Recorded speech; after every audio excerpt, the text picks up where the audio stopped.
It's me! I am live once again. I have returned from the crowded wasteland that is Comic-Con, and I would like to tell everyone about it, because I had a ton of fun. Sorry, I'm adjusting my microphone because it kinda got messed up. Okay, sorry. Hi. Hello, everyone. Um, just give me a second to set up, because not only am I not ready for the start of stream, but I I just I was unprepared. I did so much work. It's exhausting. Oh, I'm tired. Oh, big yawns.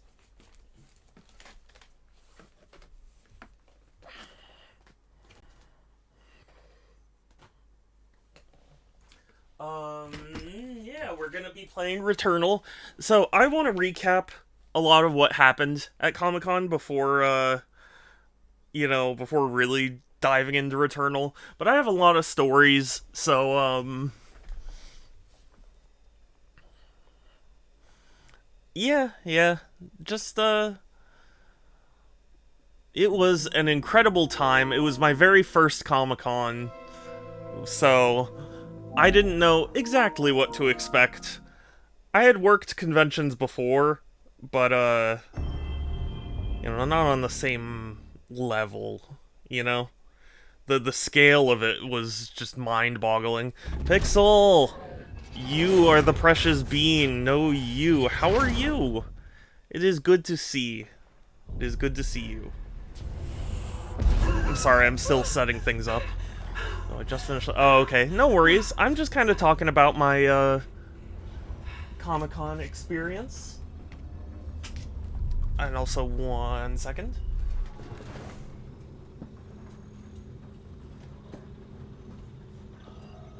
Okay.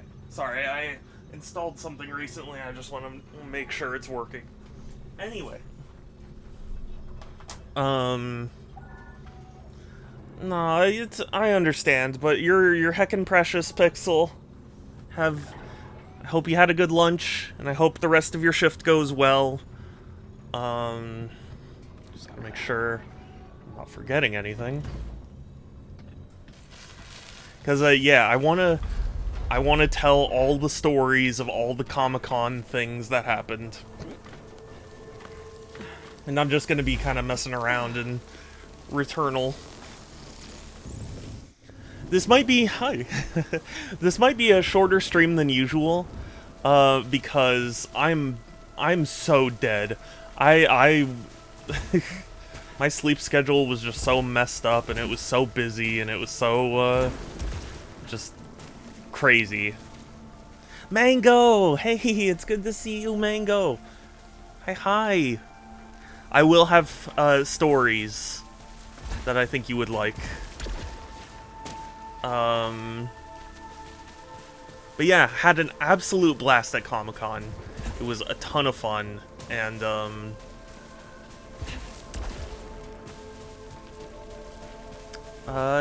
yeah, I guess I can get started. So I went down, I went to, because I stayed at a friend's place. I went down on Tuesday, and mostly just hung out. I was very grateful my friend showed me how the trolley system worked, because I have never used the San Diego trolley before, so yeah, he showed me how to do that, and that eased a lot of my anxiety. But I went on Wednesday because I was gonna help set up. I volunteered to help set up my booth at the or I don't know if booth is the word, the room that I worked in. It was a gaming room, so there's the Comic-Con Hotel, and then there's listen to me. There's the Comic-Con, like, convention center, the main exhibit hall, and then there's a Marriott hotel next to it. And I was at that Marriott hotel because that had a lot more of, like, the kind of off-site activities like gaming and pinball and things, card games, all that. So yeah, on Wednesday I got up early, I was a little nervous because on Wednesday, my supervisors hadn't told me where I was going yet. So I was texting them like, "Hey, I'm on my way. Please let me know where to go." And then they didn't respond. And it's like, "Hey, I'm here at the convention center. Where am I headed?" But eventually we got that sorted out. Yeah, and I helped set up a ton of different gaming PCs. Because the organization that I was with was a non-profit, and they had a partnership with several different companies to, you know, get equipment and things. So like, we had to set up like all the monitors, all the PCs, all the Ethernet stuff. Even though we didn't have internet because the hotel would have charged us an insane amount for internet, we still had it like hooked up so that way people could do a LAN party with each other, which is awesome, frankly. The computers, funnily enough, had a bunch of fairly old games installed. Like, they had the original non-Master Chief Collection version of Halo that people could just do LAN parties with. And I was like, man, it's been ages since I've seen, like, Halo LAN parties going on. Or at least Halo 1 LAN parties. Welcome back! Ah! You know, it's so funny. This was the very last day, but they had original SpongeBob animation cells for sale there. And, oh, I wanted them, but they were like $500 at least. But thank you. I'm just starting to detail all the different things that I did for Comic-Con. Because I was with an organization, I got a professional badge as opposed to a you know, just a general attendee badge. So like, after I helped set up, and I set up for a while, after I helped set up, my supervisor was like, "Hey, if you want to go explore the convention hall a little bit, get a feel for, you know, where everyone is, like, go do that." So I did, and I got to see people setting up, and that was really cool. This particular Comic-Con it was notable for the fact that George Lucas was going to do a thing there, and it's like his first time doing Comic-Con. So they had a huge Star Wars like area. Hey, Structure, good to see you. Hi, welcome. I'm alive. So yeah, I walked around seeing all the different people set up and, you know, trying to figure out where everyone was. Just making mental notes of, like, where am I gonna go, you know, day one. And, it was nice. Some people struck up conversations with me, which was appreciated, because they, you know, had smaller booths, and, so, like, you know, they were kind of just sitting there. But yeah, it was really fun. I got to see a bunch of different, booths, you know, getting set up. Very awkward moment. So, this guy is playing this instead of Mario Paint. I am happy that Mario Paint is on Switch Online. I actually genuinely used to watch YouTube videos of, like, Mario Paint covers of songs. So, bit of nostalgia. And also, hi, Sans, good to see you. Yeah, and, yeah, so awkward moment. While I was roaming the show floor, Comic-Con has their, like, Artist Alley, sorry. Their Artist Alley, where, like, a bunch of, you know, smaller, or, like, fan artists and things just kind of set up little booths that are, you know, close to each other. And who did I see at the setting up their booth other than Ken Penders, who I don't know if you guys know, but I feel like I've talked about on this channel. I really don't like him. I really don't. I think he is a creep. And so, thankfully, like, it's not like I had to make eye contact with him or anything, but I definitely shot him a sneer. Should have got his autograph. No. Like, if he came up to me and was like, want my autograph, I would have been like, no, get out of my face. Tommy Tallarico was not there. Although, you know who else was there? There was Butch Hartman. I saw Butch Hartman. I was like, God, what is it with all these artists that are uncool being at Comic-Con?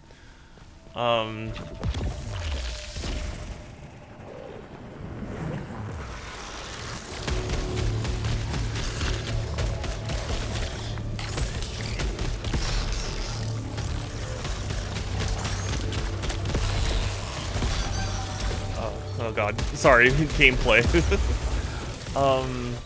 Have him autograph a photo of Jeffrey St. John. Who's that? But yeah, no, I shot him a sneer, but that was, I mean, he had his head down in his phone, so like, it's not like I was, you know, aggressive in any way. It was just like a, oh god, ugh, and then left. But it was just funny to me. I was like, oh god, of all people. But there were lots of really cool people there. There was this one booth that, way out of my price range, obviously, but it had all these, like, brass and metal accessories, you know, rings and necklaces and staves and stuff. And I was like, oh man, I couldn't afford any of the staves, but, like, I would definitely love to hold one and sit in a chair and look like a badass. Pay Butch 200, exactly, Sans. That's exactly. I want to meet the people behind Glitch. Funny story, yes, that was one of the things I was going to mention to you, Mango. I actually got to see the Glitch booth being set up, and the people there, who I think were, like, the Glitch people, you know, I kind of chatted with them for a little bit, and, I asked if I could take a picture of the booth, but it hadn't been, like, fully set up, so they were like, yeah, we're asking people not to. And I was like, okay, sure thing. But I felt kind of bad, because it was like, I'm not the type of person who would have, like, been like, oh my god, look at this, my million Instagram followers. Like, no, it just, but I get it. Joffrey's probably the most encouraging. Oh, really? Yeah, I don't really read the comics, to be honest with you. Like, I kind of kept up with them to some extent, but, like, they were, even in retrospect, they were pretty cringe, like, ew. Donde está Beef? He's downstairs taking his afternoon nap. He already had his treats, so he's sleepy. He had zoomies, and now he's sleepy. He missed me very much, and I missed him very much, because, my friend lived next to someone who had an orange cat, and they would be, like, in the window looking at everything. And they were very cute, but I was like, it's not my orange cat. And also, I would be like, where's the rest of them? Because they were very small compared to me.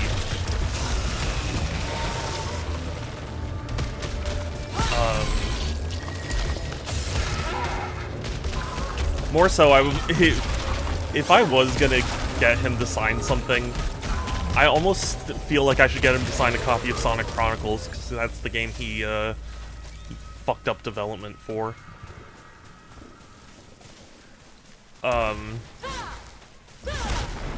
But yeah, I'm not the type of person who will, like, instigate a fight, so, like, you know, I saw him, I sneered, and I moved on. But yeah, that was mostly the first day. I helped set up, I saw what was kind of getting set up, and, hold on, actually, you know what, I'm gonna check my phone for a second, because I took a shitload of pictures, and, I can't share all of them, because they were like, you shouldn't be taking pictures on setup, whatever, but, yeah, I saw the Lego booth. The Lego booth had a Lego version of the convention center built. That was very cool. There were these guys with really high-quality Star Wars helmet replicas that they were making, and they were very kind to me.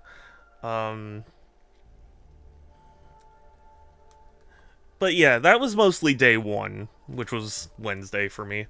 The actual start of Comic-Con, though, I didn't know exactly what to expect. I had requested that I got to that I didn't get opening shift because I was like, I thought LEGO brought Comic-Con exclusive figures, and they used to, but they don't anymore. And so I was like, shit, if they're not doing Comic-Con exclusive figures, you know, what else can I get? And so I did a lot of shopping, saw a lot of cool people. What else was happening? Worried about spoilers? Yeah, I know. That's the thing. Like, most people were pretty cool about it, because I did ask several others where I was like, hey, is it okay if I take a quick picture of the booth? And they were like, oh yeah, no, go for it. But other people, you know, I try and respect everyone's rules. Like, I know Comic-Con rules say you can't, but, like, there were some that were already set up, so it's not like it was... And again, I'm not, like, Mr. 5 million Instagram followers. I mostly took the pictures to be able to go to my friends afterwards and be like, hey, so look at this.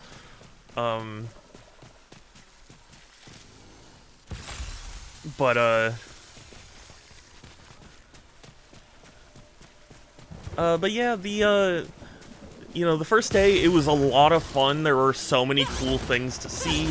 I got to chat with some of the people I had chatted with the previous day, and that was really nice. I picked up a few Comic-Con exclusives that I did want. I learned... So there was an Udon booth, and I don't know if you guys know Udon, but they're a company that does, like, art and stuff, but they've worked on games before, and they do just all sorts of things. And they had Shantae merch, and I'm a big Shantae fan, so I was like, oh, cool, I'm gonna go to them. And then when I got to that booth, I realized that they were like, hey, the creators of Shantae will be here, but it's like a ticketed event. So I was like, oh shit, if I had known, I would have brought something more exciting. But I got them to sign the stuff that I bought. Yeah.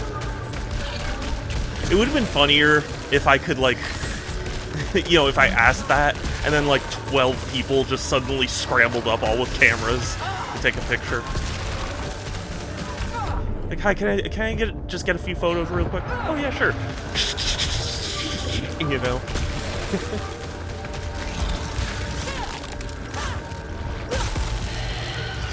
Also, again, just to reiterate, this current run that I'm doing is not so serious, because I'm just kind of recapping Comic-Con stuff.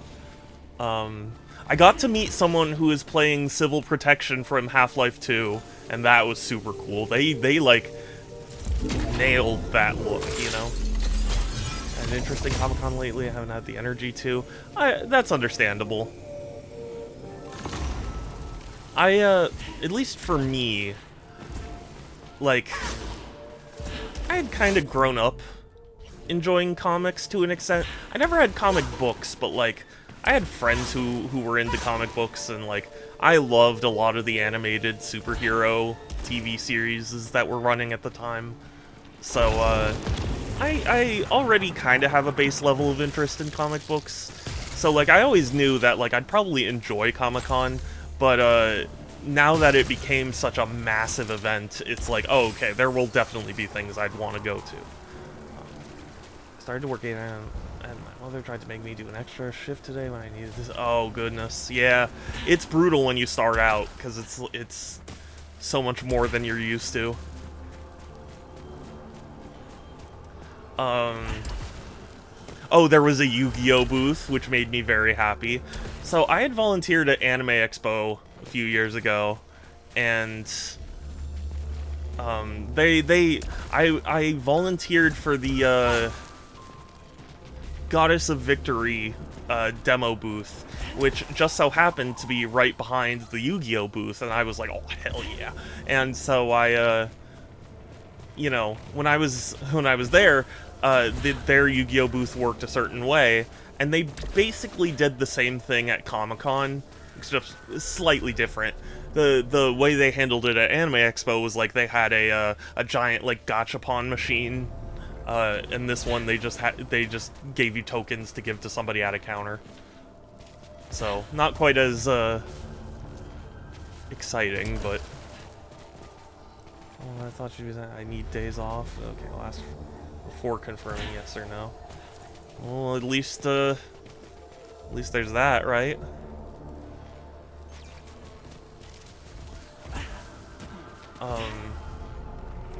Just trapped on that platform forever. Yeah, sorry. Again, not really paying attention to the gameplay so much because I'm just trying to recap everything that happened.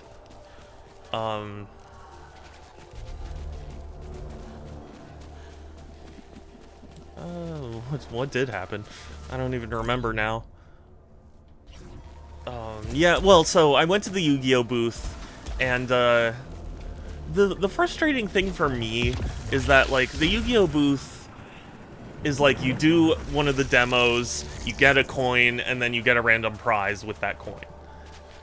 And, like, you know, that in itself is fine, but the store, like, they have, like, a paid store. The store basically only sells trading cards and, like, trading card binders. So it's like, if you want any merch that isn't trading cards, you have to win it at that, you know, ticket coin booth, whatever. And they had a plush of Rescue Rabbit that was adorable, and they had a plush of Time Wizard that I really wanted. But sadly, didn't win either of those. I won pins, which were their, like, generic prize. Their highest prize was a Nintendo Switch, but I already have one of those, so I wasn't as determined for that. And each day they handed out little headbands. Actually, they handed out little headbands to everyone. So a ton of people were walking around the show floor. This is the Rescue Rabbit hat that people would wear, and then I just dropped the other one. The other one was Yugi's hair. So, yeah, that was cute. That always makes me happy. No, I believe it was just a regular Switch.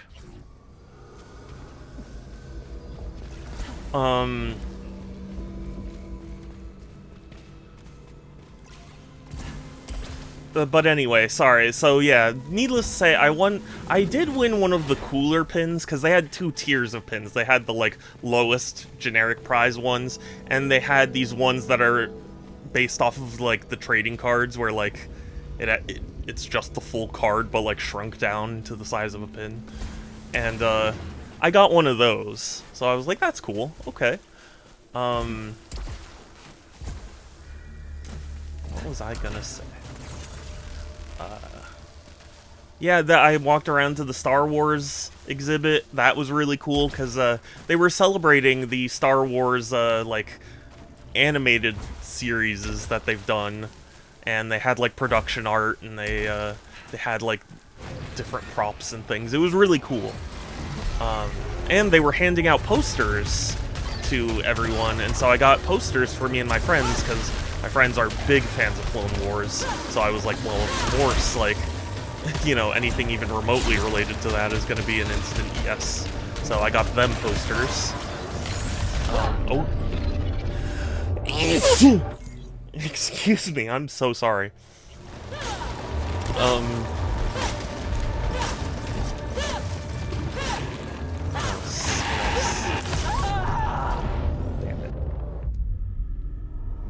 Oh yeah, I did get the ticket for one of the Shantae creator signings. It was like they did the next 3 days, there was one each day, and I was like, okay, I'll do Fridays, you know, that works for me. And that will come into account, you know, into play later. But, yeah, I just kind of walked around. Atari had a booth, which was super cool. The thing was, I'm not totally clear if it was an Atari, because, I mean, it was Atari branded and everything, but everything they sold was Digital Eclipse stuff. And I was like, I don't know if that's necessarily... like, is this the Digital Eclipse booth, or is this the Atari booth? I mean, they did have the...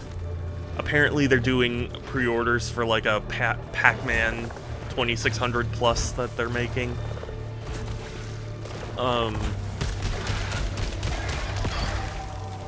And they had a Comic-Con exclusive, which I did eventually get.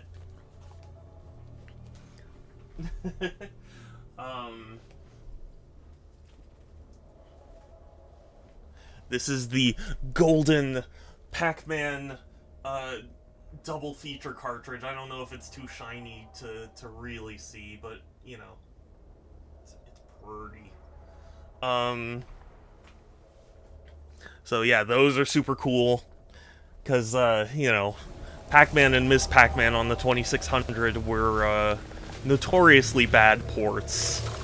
And I think there was a fan effort a while back to prove whether or not you could make better versions on 2600 hardware, and you definitely could. But, I don't think this is that. I think this is a 7800 cartridge, because, it says 7800 on it. My beautiful deduction in action.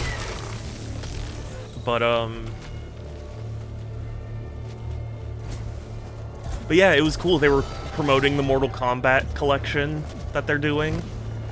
And you know what, I had actually kind of forgotten that that was coming out, and now that I was reminded, I'm very excited. Because I love me some Mortal Kombat 3, let me tell you. I'm terrible at it, but but I enjoy it.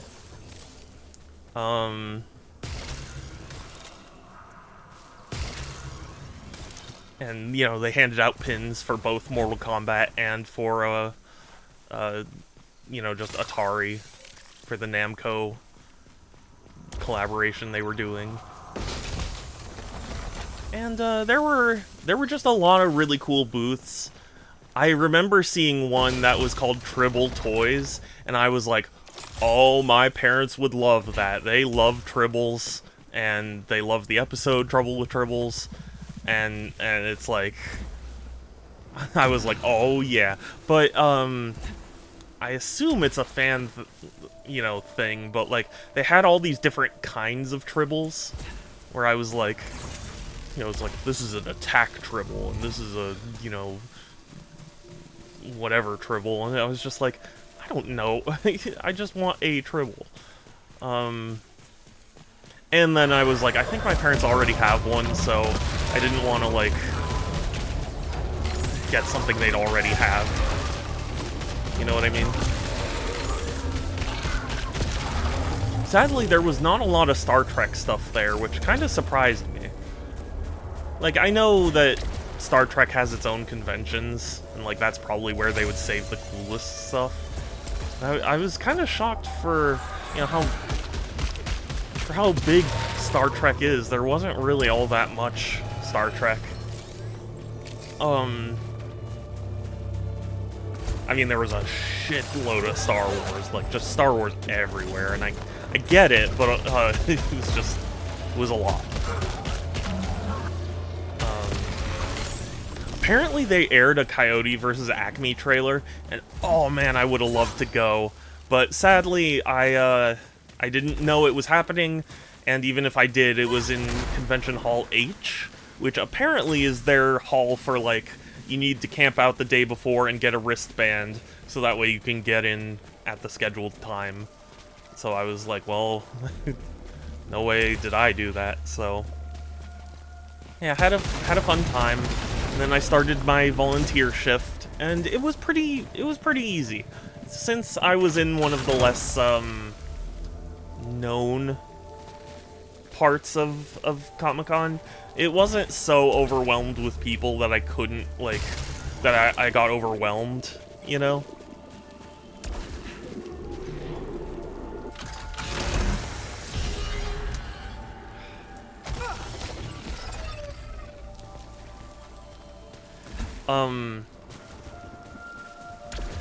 And yeah, it was mostly just, you know, me being at the, like, greeting table, giving people the speech about like who we are, and you know, we're a nonprofit and consider donating, kind of thing. And then we rotated every now and again, and so I was told to like wander, because you know, just in case anybody needed like help, because all the computers were free play. Like, we were hosting gaming tournaments, but also you know, people could just sit at a computer and play video games, which was pretty cool, actually. Now that I've experienced Comic-Con, I can definitely say there is a definite need for a room where you can just sit and like just play a game or something and kind of cool off a little bit.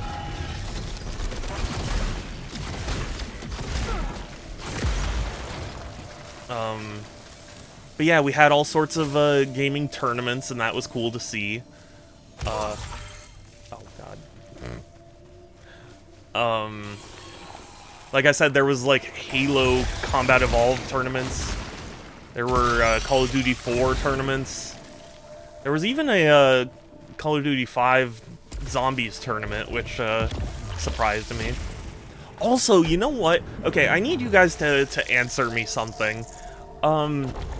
So, at one point, we had a pretty popular tournament for Blur, and I don't know if you guys remember Blur, but I was under the impression nobody liked that game. Now, was I wrong? Do people actually like that game?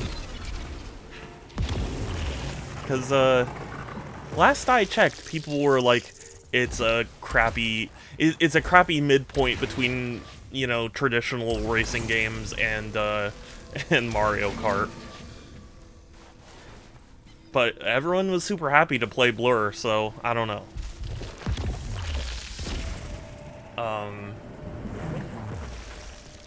But yeah, that was cool, and we had a Titanfall 1 tournament as our like mystery tournament.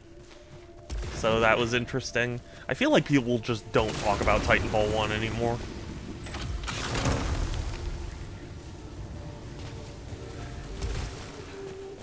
It's all about 2, or people just discuss the lack of Titanfall 3.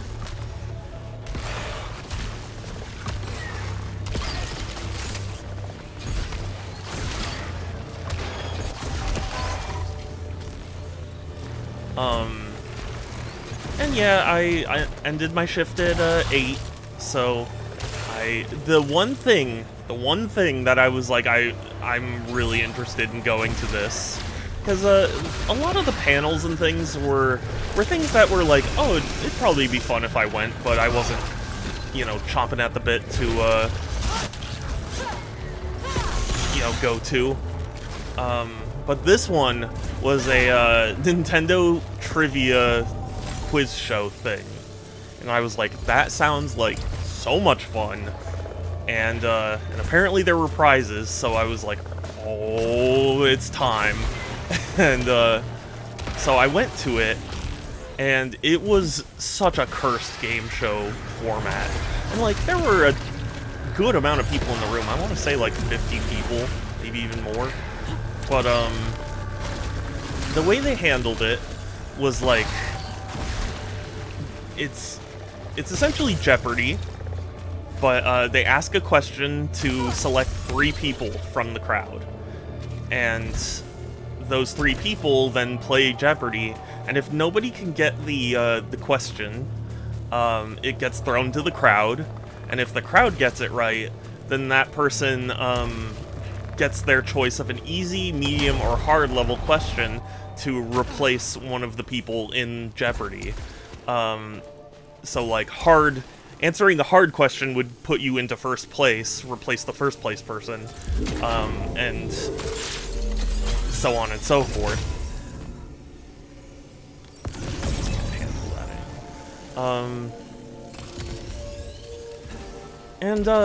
You know, they kind of warned us beforehand that it would be kind of cursed, because they said the last time they held that like quiz show, the winner of that quiz show didn't answer. So Yeah, in retrospect, there were warning signs, but oh my god, I'm generally an encyclopedia of knowledge about video games, but like, holy shit, were the questions they were asking so weird. There was one section called Remix, and it was like, oh, there's a remix of a Nintendo song that, you know, you have to identify, and they were the most atrocious remixes I've ever heard. Like, genuinely, all of them were unrecognizable to me. Like, I think one of them I caught, like, a part of the melody for, but it was, like, so unrecognizable from what it actually ended up being, which was Dire Dire Docks from Mario 64, by the way. But it was like, I never would have guessed. So that was frustrating. They had a section called Oops, AI Did It Again, where they asked an AI to describe a video game badly, and you had to say which one it was. And I was so mad because the very first one was Sonic related, because it was like, oh, fast blue rodent. It's like, okay, so that's clearly Sonic.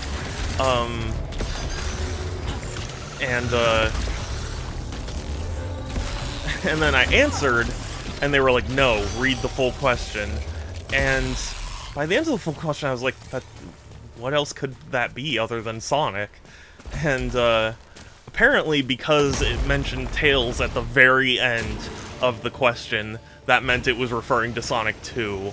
And I was like, come on. Like, come on. You know?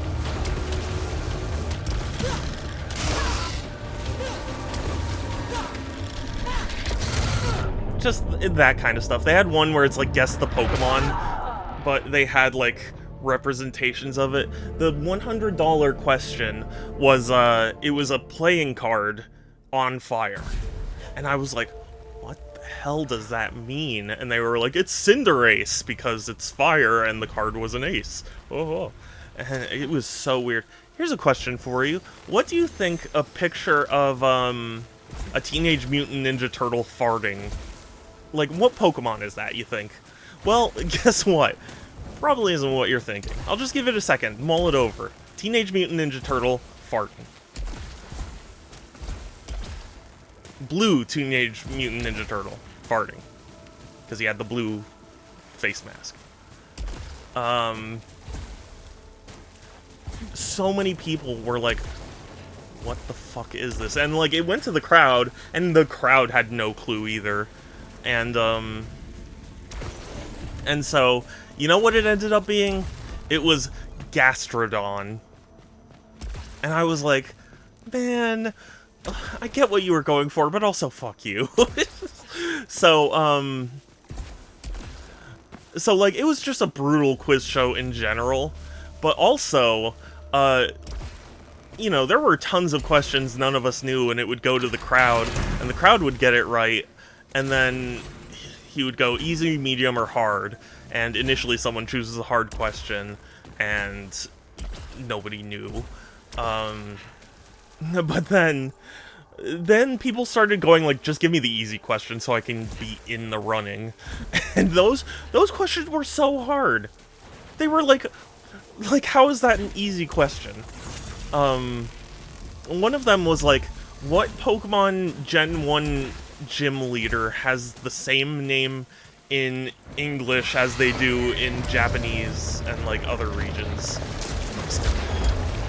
How the fuck? Like, how is that an easy question? Like, it's if you're a Pokemon fan, probably an easy question, but like, man, I don't know. And it ended up being one of the like whatever gym leaders. It's like, man, what the, how did anyone know this? There was only one question I felt like was a genuine like easy question. The person who did it got it wrong. And I was like, that's the one question that I considered easy. It was like, who was the developer of Donkey Kong Country Returns? And I was like, how is it you're giving so many other people so many hard questions, and then you give somebody that, and then the person gets rare? And I was like, oh my god. So it ended Final Jeopardy with the other two people aside from me were in first place, you know, tied for first, and I was third. And the way they handled Final Jeopardy was 3 rounds. They would give you a set. Wonder if they just didn't hear the returns part? Possibly. Possibly. But I was like, I was just so like, how is it you're gonna ask so many complicated questions everywhere else and then there's just that? Like, I don't know. Anyway, point is, there was one substitution. I forget what the question / answer was, but one person got substituted in kind of midway through the game. And so yeah, we enter Final Jeopardy, and the thing is, the way they handle it was like, okay, there are going to be 3 rounds of it. Each round we give you a set of enemies, or a set of something, and you have to like do an auction essentially for how many you think you can name, and then whoever wins that auction then has to name all the ones. And so the first one, which is the one I took part in, was Super Mario World enemies. So it was like, how many Super Mario World enemies could you name? I started the bidding off at 20, because I was like, I think I could do 20, right? That's not too bad. Neither of the other two bid, because they were like, 20's too much. And I got to 13, and I started to falter, and I had said Galoombas earlier, but I was like, surely there are Goombas too, right? And I forgot that that's the whole thing about Galoombas, is that they were the replacement for Goombas. So I got it wrong, and so I went very far in last. And I'm like, well, shit, there goes my chance. The next round was, what Zelda enemies can you name? Link to the Past, specifically. And I was like, that's really hard, because, like, they don't generally tell you what the enemy names are in the game. Like, you kind of just learn through the manual, or, like, reading the Wikipedia or whatever. I started the bidding off at 3, because I was like, I could confidently name Likes, and Stalfos, and Choo-Choos. But, you know, other than that, I wouldn't have been confident. Somebody bid, the guy in second place bid 5, and so he messed up on the 4th one, and so he was still in second, but he was pretty close to me, and it gets to the final round, and the final round was how many Pokemon can you name that aren't in Gens 1 and 2? And the guy in second place puts his head in his hands and goes like, oh no, that's the, you know, the Gens 1 and 2 are all I know. And, so I'm thinking like, okay, I've played a decent amount of other Gen Pokemon games, and like, even without Gens 1 and 2, there are still hundreds of Pokemon, so like, surely I could name a decent amount. So I started out with 40. I was like, maybe, you know, 40 sounds like a reasonable start. And me and second place start getting into a bidding war until he bids 70. And I'm like, I could probably do more, but I'm starting to feel really uncomfortable.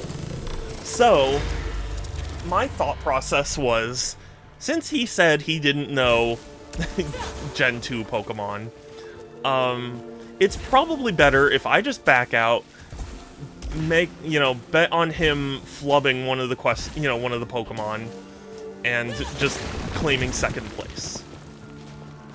Because I didn't think that I would get my way up to first.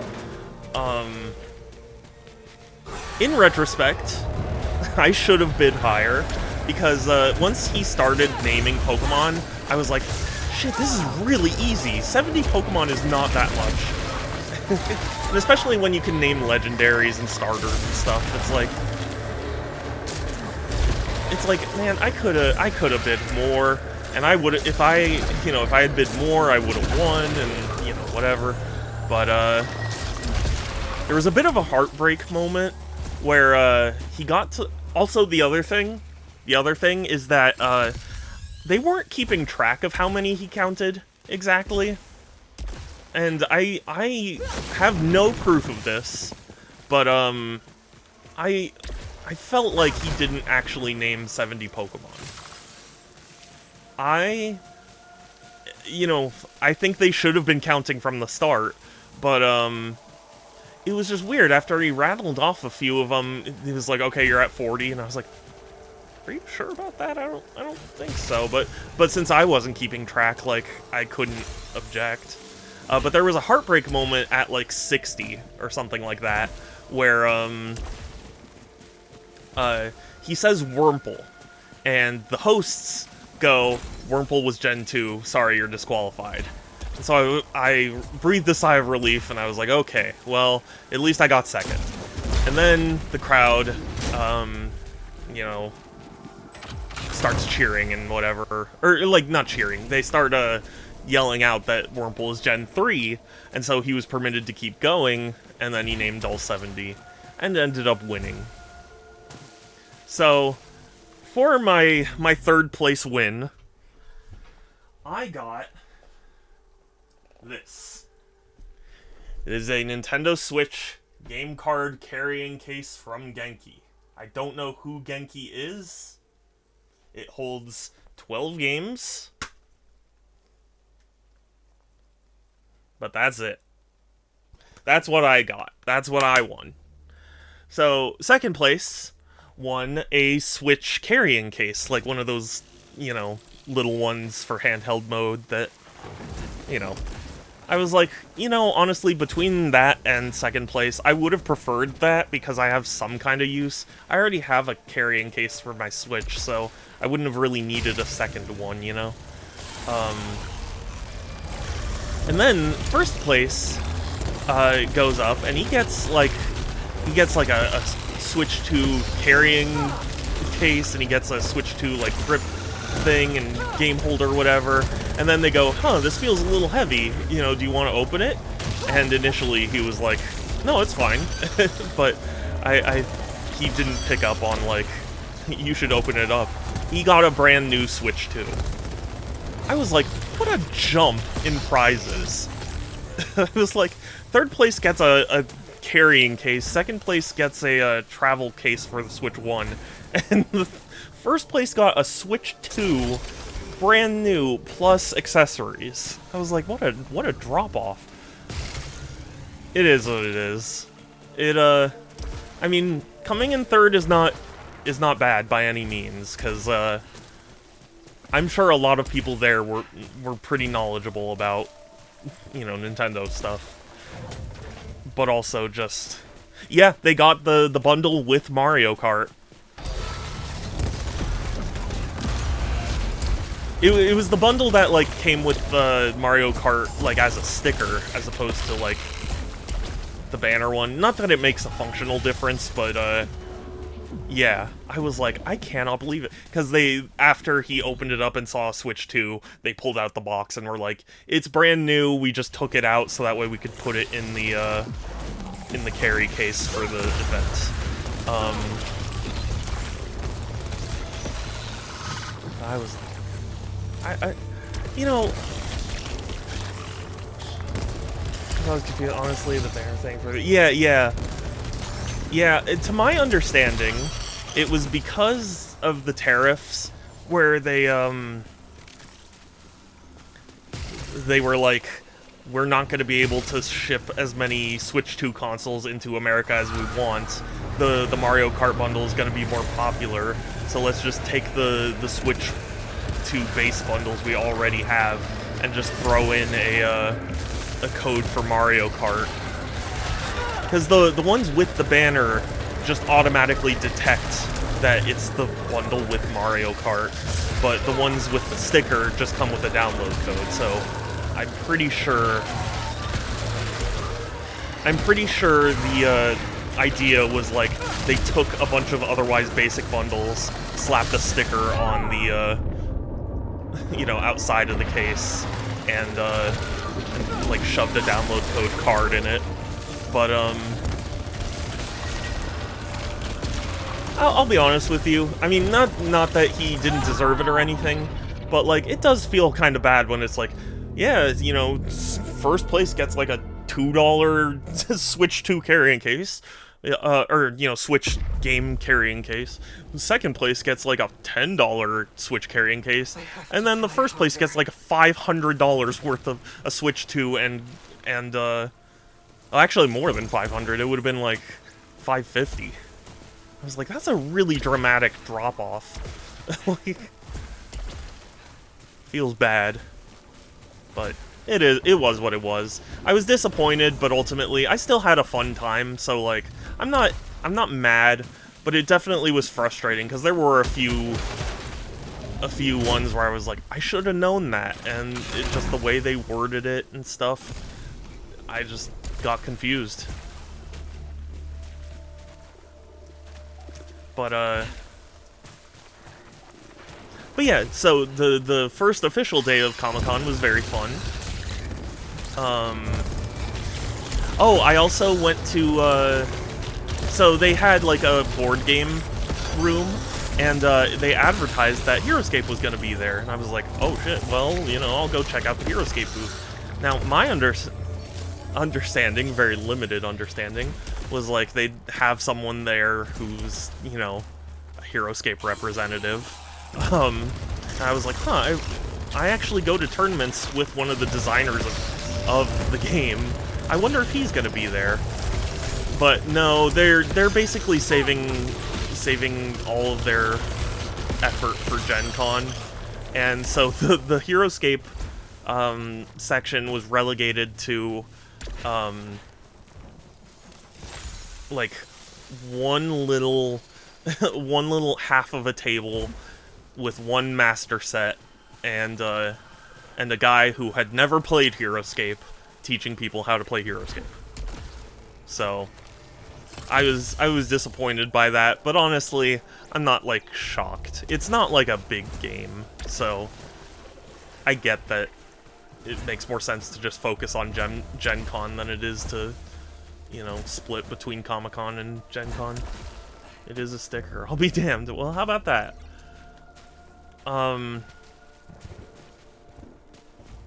Yeah, just, never thought it was weird that I got a download code. Well, that is traditionally how bundles came, but I guess there's some new way of doing it where, like, the bundle detects, like, what... that it's supposed to come with a, Mario Kart copy. Because there were videos of people who were like, yeah, you know, when you boot up the Switch 1... Or, sorry, when you boot up the Switch 2, it goes, hey, we've noticed that Mario Kart is supposed to come with this. Do you want us to download it? And say yes. People got it preloaded. Yeah, yeah.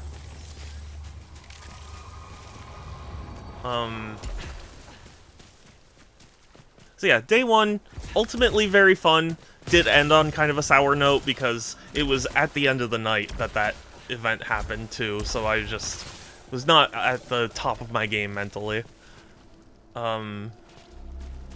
Day two, I had the opening shift, so, you know, I got there and I, set up a few things. Also, sorry, before we move on, just, there was a kid who lost his bag, and, like, I felt bad, because it's like, it's one of those things where, you know, we tore up the place trying to find the bag, and it was like, we couldn't find it anywhere. And, you know, it's one of those things where it's like, yeah, for conventions and stuff... Frodo! Coming at the door! Frodo! The door! I will have a story about that, Kelsey. Also, hi, Kelsey, it's good to see you.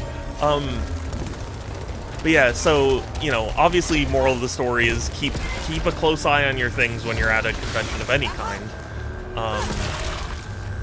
But it's funny to me how people react when something like this happens, because the kid came up to me and asked, and I was like, you know, and I looked, and, you know, informed my supervisors, whatever, and then he would, like, go up to other people who already knew what was happening, and it was like, you know, it was the same result, and I was like, did you think I was just lying to you and that somebody else knew where your bag was? Like, I don't know. It's weird.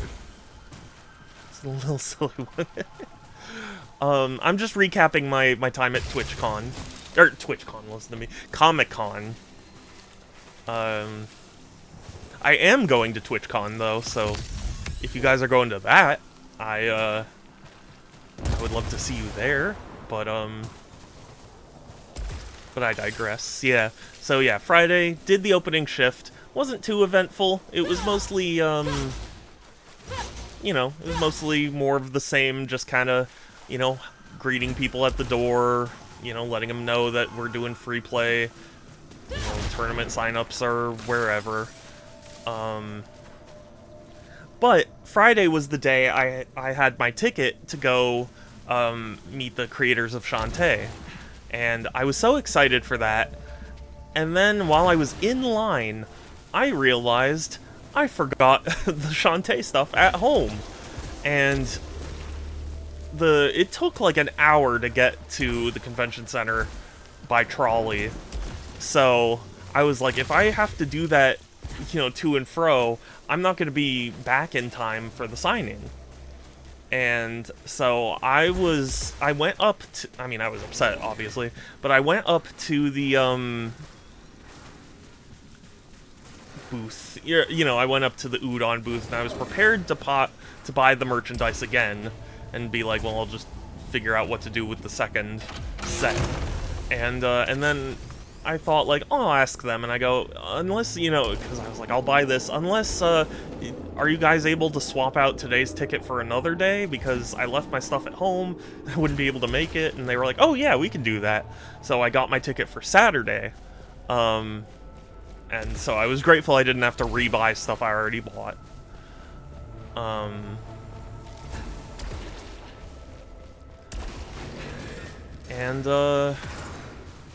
And yeah, and I went home somewhat early, just because it was exhausting, setting up computers and you know, having to have a social battery to chat with people and stuff. It was pretty draining, and walking around the convention center, it's so massive. The thing is so massive, which is cool, but it's also like, oh my god. But I was pretty exhausted, so like Friday I just kind of, I think I got home at like 5 or 6 or something. So like not super early, but not super late either. And then Saturday, again, I had the closing shift, so I went to go get my signatures, and that was well and good. I had a great time, and I actually got complimented on my voice, which made me really happy. Because, no, I don't think I've ever gotten complimented about my voice before. At least, like, in the sense of, like, meeting someone in real life. Maybe it's happened online, but I don't think anyone in real life has been like, oh wow, I like your voice. But the you know, one of the bosons said, I had a great voice, and I was happy. So I thanked them for their work, because, you know, I'm a big fan, so I show my appreciation.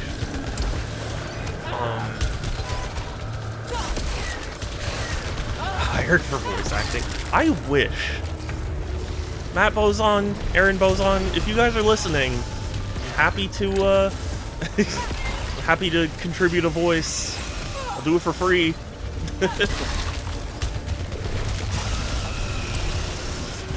But yeah, obviously a convention center, a crowded convention center where like there's a massive line behind you is not the best place to go. Well, if you want to hire me, like, no. But it was really nice to meet them, and I was still pretty exhausted, so I was like, you know what, I'm just gonna go to my, the ballroom that we were in, and I was like, I'm just gonna go there and just chill and, you know, hang out, maybe play a game. I got there at around noon, which was 2 hours before my shift, and that was when the Tekken 8 tournament was going on, so I went why not? I'll sign up for the Tekken 8 tournament. I've literally never played a Tekken game, but sure, why not? So my only goal, for that was not to get perfected.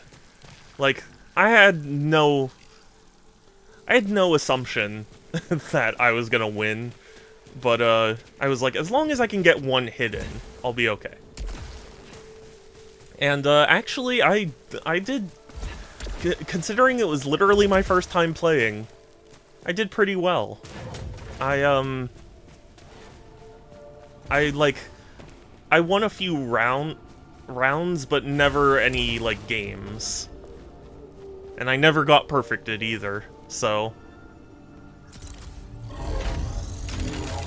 it was, honestly, Tekken 8 was fun. I had a fun time with it.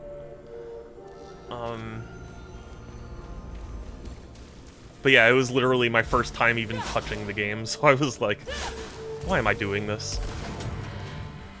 But yeah, it was fun, and then I did more volunteer work, and so this is where the little bit of payoff happens. So you know how I mentioned that actually, did I mention this?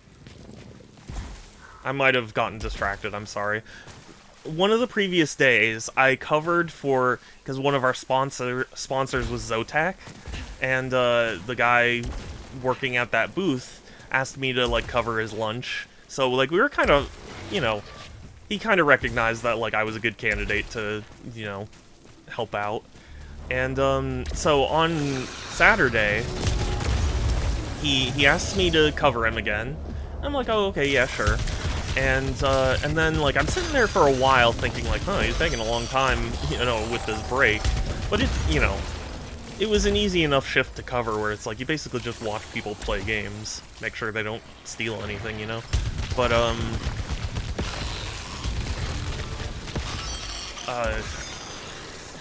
but then, like, he comes back, and he looks just so upset.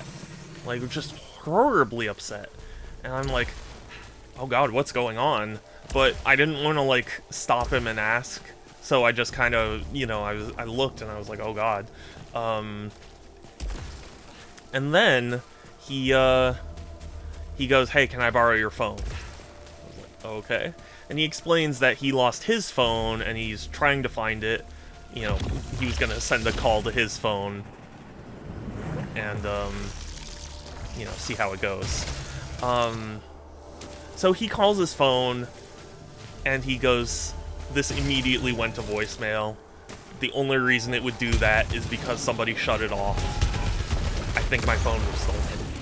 And he was horribly upset. And he was explaining to me, like, he was from Indiana, so, like, he was like, this is the farthest I've ever traveled without, like, any, you know, anyone else. Like, farthest I've traveled on my own. And he was freaking out trying to find his phone, and I felt really bad for him. So I got on my hands and knees and I looked under the tables to make sure, and sure enough, his phone was just, it was kicked pretty deep under the table, but it was there. And I quick rushed to him and I went, is this your phone? He gave me a massive bear hug. Like, just lifted me off the ground kind of hug. Which is impressive, because I am a pretty heavy boy. So he had the strength to do that. But yeah, it felt good that I was able to, you know, help somebody out who was otherwise in a real pinch. Because man, I would panic if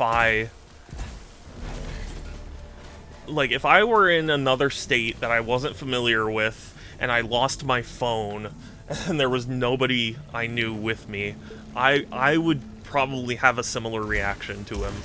So, like, you know, I said this to him too, where I was like, if I were in your situation, I would want people to search for my phone too, so, like, you know, happy to do it. Yeah, and then, you know, the rest of the day was kind of just, volunteering, and then I got home, and then I had the opening shift on Sunday, and that went well enough. It was not too busy. It was just kind of like Saturday was projected to be the busiest because it was like, you know, that's when people are the freest in terms of like work and stuff. So Saturday was the busiest, but at least at my area, it wasn't too bad. So I managed it decently well. Maybe I should start wearing the Apple Watch. Yeah, I mean, like, that's the thing. If you're far from home, and like if you lose your phone, that is a terrible situation.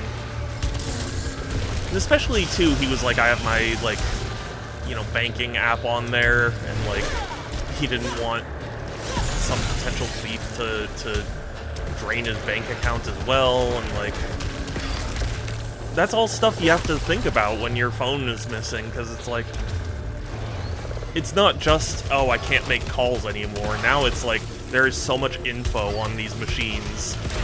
You know, what are they gonna do with all of it?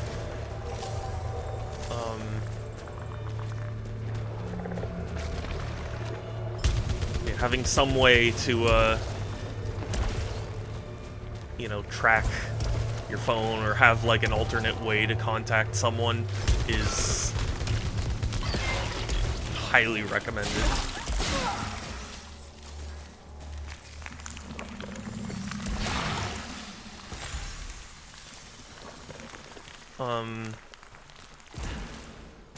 So yeah, Sunday morning was mostly uneventful. I did have a specific request. So I didn't buy that Atari game yet because I wasn't sure if I would be able to afford it. And so when I did know, I was like, hey, can I, you know, I know it's during my shift, but like, can I just quick pop into the convention center, buy the thing that I wanted, and come back? And they were cool about it. They were like, oh yeah, totally, go ahead. So I rushed over there. My friends had so gotten me worried that it would be sold out. I was like, no, please don't, no, not like this. But they still had a few, and that was good. And not only did they have a few, they were 50% off. Ooh.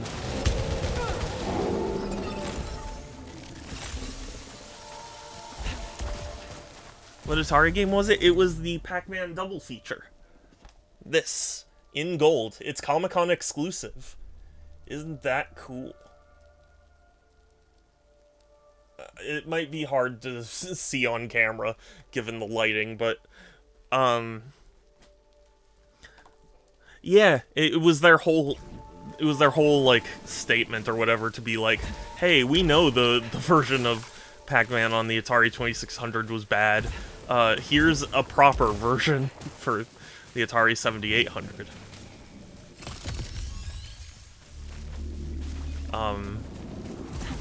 And also I bought the thing remastered on Switch because I had always regretted not buying that game when I had the chance. So when I saw it there, I was like, oh, perfect. So that was good. Was there originally a Pac-Man version for 78? That's a good question. I would assume so, but I don't know, to be honest with you. I know they did just recently announce that they partnered with Namco to add DLC for the Atari 50th Anniversary Collection.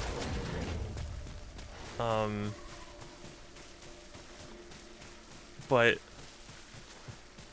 I admit I don't know. The way they seemed to be making it was that, like, this is a new version they made that is proper Pac-Man. But also, I think it requires the, there isn't, but there's a 7800 Ms. Pac-Man. Okay. Well, yeah, just, is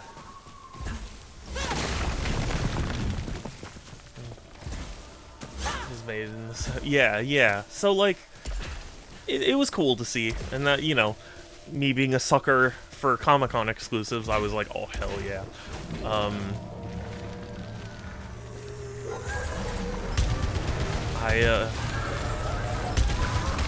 yeah, I had a good time. I quickly rushed back to my position, and I was quick enough that a lot of people were like, okay, Alex, you can go now. And I was like, no, I already went. I'm done. So my shift was until 1 p.m., but the convention closed at 5. So there was 4 hours for me to kill, and I was still required to stay there to help clean up. So, so I was like, oh, I'll just kill some time, walk around, you know. And then, I don't even know how, because I didn't give them my phone number, but somehow my coworkers got my, or like teammates, I shouldn't say coworkers, my teammates texted me and were like, hey, our shift, you know, is the closing shift, so we're not able to go buy this, but can you stop by? There's this booth that was selling swords, and they wanted a foam one of the Meowmere from Terraria, and they were like, oh yeah, it should be 35, and we'll pay you back. So I was like, oh, okay, I can do that. So I got them that, and I went back, and so then, because I did that, my supervisor and, I don't know if she was higher up than me, but another girl, both went like, hey, so apparently the mystery box vendors there are doing a 50% off thing right now, so like, can you go buy me, you know, a One Piece one and a, like, Magic the Gathering one? And so I looked, and they were not having a 50% off sale, so I walked around the convention hall for nothing. But yeah, I kind of became the errand boy.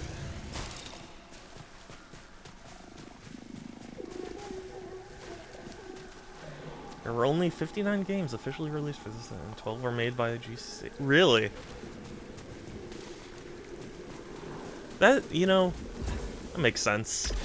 It's funny, Atari has now the, I believe it's just the 2600 plus, and their whole gimmick with it is like, it plays 2600 and 7800 games. And, I was like, what a weird... I get why, because, like, the 7800 and the 2600 are similar enough in architecture, you know, that, like, you can just get them both. So I was like, how cool would it be if they had, like, the Atari, you know, where, like, it has slots for every different Atari console. Like, that would be so cool. It would be a lot of work, but it would be so cool. There's a 7800 plus. Okay, yeah. So that's the thing. This this cartridge here, it's a 7800 cartridge, but I don't know if you can see in the corner, it says, like, plus. You know, Atari Plus, and I don't know if that means that I need a 2600 plush? That I need a 2600 plus, or I need a 7800 plus, but, yeah, they were doing pre-orders for the yellow edition of the 2600 plus, because that's like the Pac-Man edition. I've got a whole thing with Namco right now.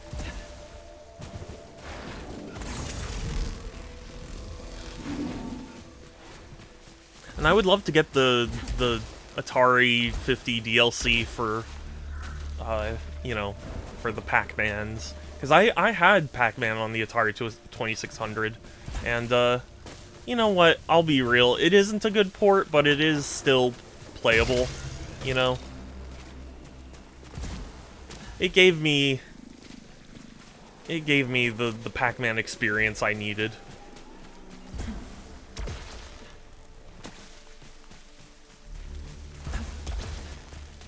So, like, it would be fun to have it as, you know, a nostalgia thing.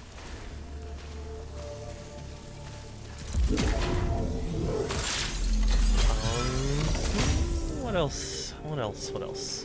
I feel like there was so much more that happened, and I can't remember it right now. Basically just had a really wonderful time. We did clean up as well, and they bought us pizza, which is nice. So, funny story, the pizza they bought us was from, what's the place? I think it's called Pierre's, which is, like, I had never heard of it, but apparently they did a collaboration with Doom the Dark Ages to have, like, a Pierre's pizza skin in Doom the Dark Ages. What the... It's so random. It's like finding out a local pizza joint in a state you haven't been to, got to partner with Doom. Like, it's just weird. You can play it on an original 7800. Oh, that's cool. Yeah, because the back sticker here is like, you know, this game may require an update for your console. So I was like, well, that certainly couldn't be the original 7800. But yeah, I guess it's still able to work.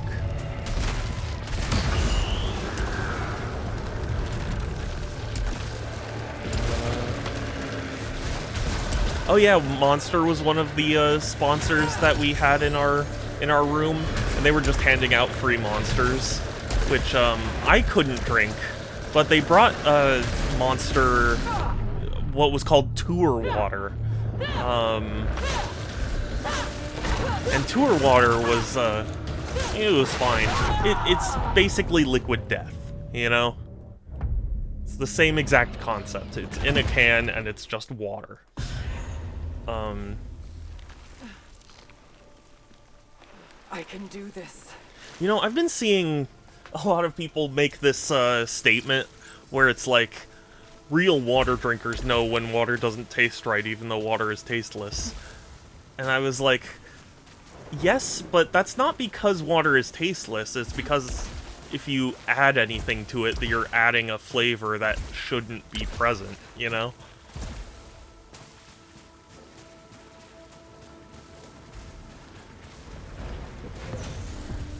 It's not so much that you taste the water as you taste the things that make it not water.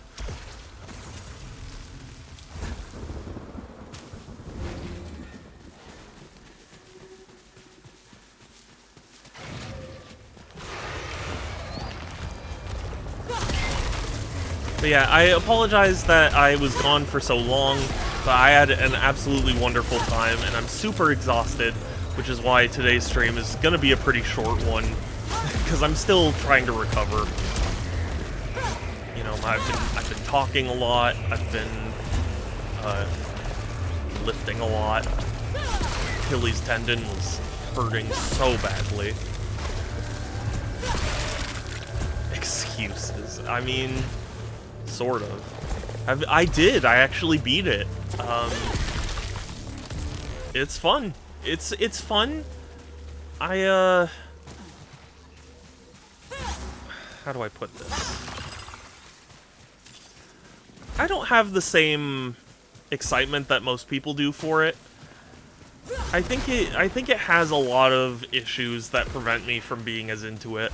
But like, it's one of those things where it's like, I understand why it's getting 10 out of 10s, and ultimately, any gripes that I do have with it aren't really major enough to interfere with my experience much, but it is enough that I was like, you know. So I got Grenade finally. Hey! I assume you will show me. Is a lot better than Odyssey IMO.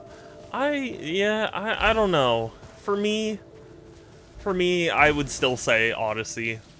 Like, I like the, a lot of the concepts, but it feels like it needed more refinement, which I know feels kind of like a cop-out answer, but I always found like the camera was getting caught in weird things. I felt like the terrain breaking was mostly okay, but the way they had it fracture, like, there would be times when you would, like, punch down, and then a chunk of it would, like, split off underneath your feet, and it would, like, send you flying, and I was like, that's kind of frustrating. Again, it feels like mentioning those things are so small compared to the overall experience, but it's just one of those things where I didn't get the same feelings with Odyssey, where I was like, Odyssey was just pure like, oh my god, that's awesome. DK had moments of frustration. Camera's a bit wonky. If I was hilarious, the camera would go through solid rock but couldn't peek through glass. Yeah. The camera, like, even though it goes through solid rock, it doesn't, like, contextually know when it should go through rock. So there were a lot of times where I'd start digging, and then the screen would just get blocked by the, you know, by the, like, wall in front of where I was digging. And I was like, it's so hard to maneuver the camera to where I'd want it. I don't know. Overall, it's an excellent game. I see why, I completely understand why it's getting the reviews it's getting. It's just for me personally, I feel slightly different.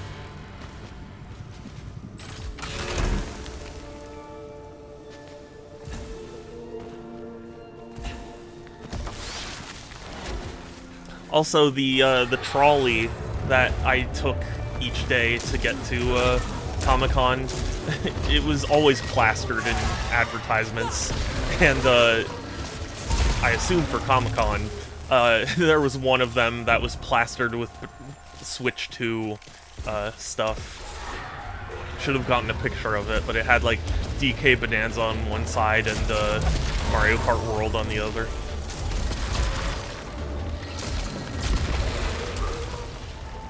Bosses were... Oh, really? That's funny. The bosses were a huge disappointment to me. I mean, I didn't think the bosses were that great in, Odyssey either, but, Bonanzas were... I don't know. They were so easy to me. It was like... There was one boss that I literally just, like, kept pressing Y on and won, and it was just like... I don't know, that's anticlimactic.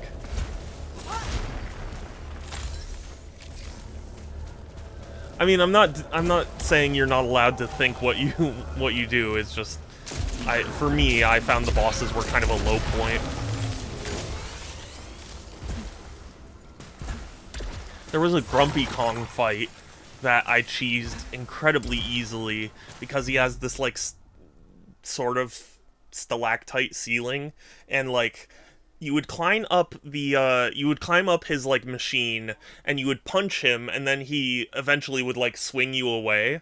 But what I learned was if you positioned yourself in just the right way, you'd get caught on one of the stalactites and just land right back on the machine. I was like, that's that's so cheesy. And it was one of those things where I didn't even seek it out. It's just, it happened, and then I went, oh, I can do this, you know?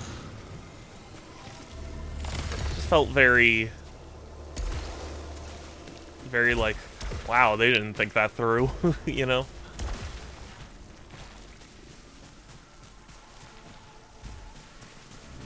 Also, the ending, well, how do I put it? Bosses were pretty easy. I think that was at least a lot of variety that you didn't get with the Brutals.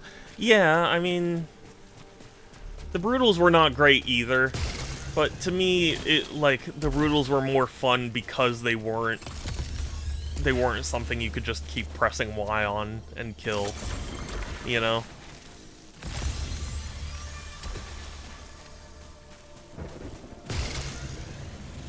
I did like the boss fight that was like a giant slug. Like, that was cool. But I felt like most boss fights were basically just keep punching. It's just, I don't know. I guess it fits, but it wasn't that engaging for me.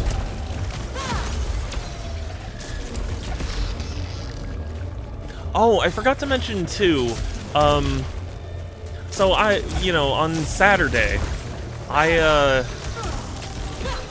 had my rough plan for what I was gonna do, and I had two separate friends, both Sans and a real-life friend of mine, both go, hey, I see Alex Ross is coming to Comic-Con, are you gonna go?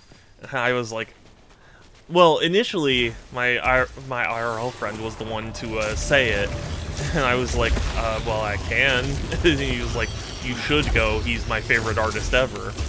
And I was like, well, okay. Well, then I guess I have to check him out. And then I talked to Sans, and Sans did that thing where it was like, did you know Alex Ross is going to be there? And I was like, yeah, I was told, and I'm going to go to him. He was described as a comic book god, so...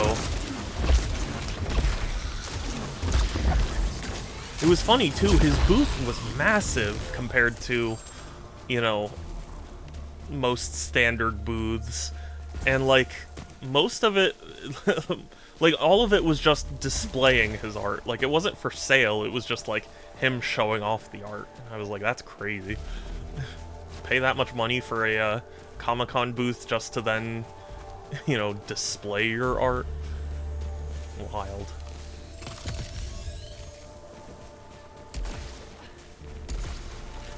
But yeah, I saw Alex Ross' art, so that was cool. And he is a good artist, don't get me wrong. I was impressed by what I saw. I just hadn't heard the name before. So it just felt weird that two separate people both went, hey, Alex Ross is gonna be at the convention, you should go to that. Okay, yeah.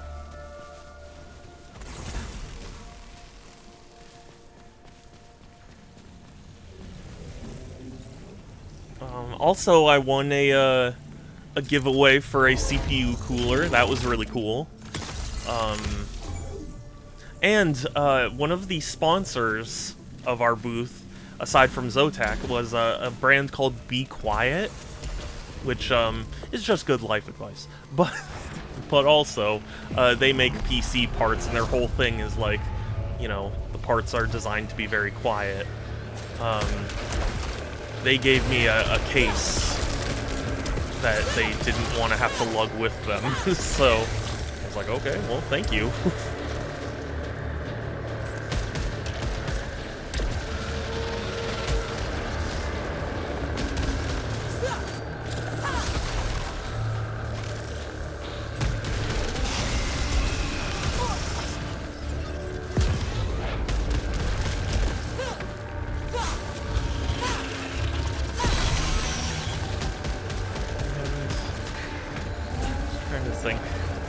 Any other fun stories? There was a guy dressed as a giant lightsaber.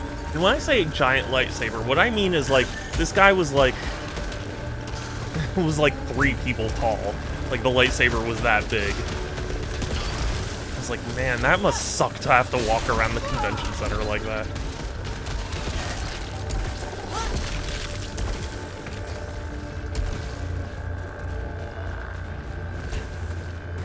And I saw the giant Galactus that was there. It was funny because I didn't know what was happening. I just saw a bunch of people looking down an aisle and taking photos, and I'm like, what's going on here? And then I look and I see Galactus just towering over everyone, and then I was like, oh, okay, I see. There were several people with fursuits, which, it was funny to me because I was like, I get it that this is a place to dress up, so, like, it's a chance to use the suit, but also feels kind of unrelated to, to Comic-Con. But, you know, it's not like a big thing. It was just funny to me. It's like, we're at Comic-Con, and you're wearing a fursuit. Okay, sorry. And, you spam my DM. Okay, thank you. I will look after stream.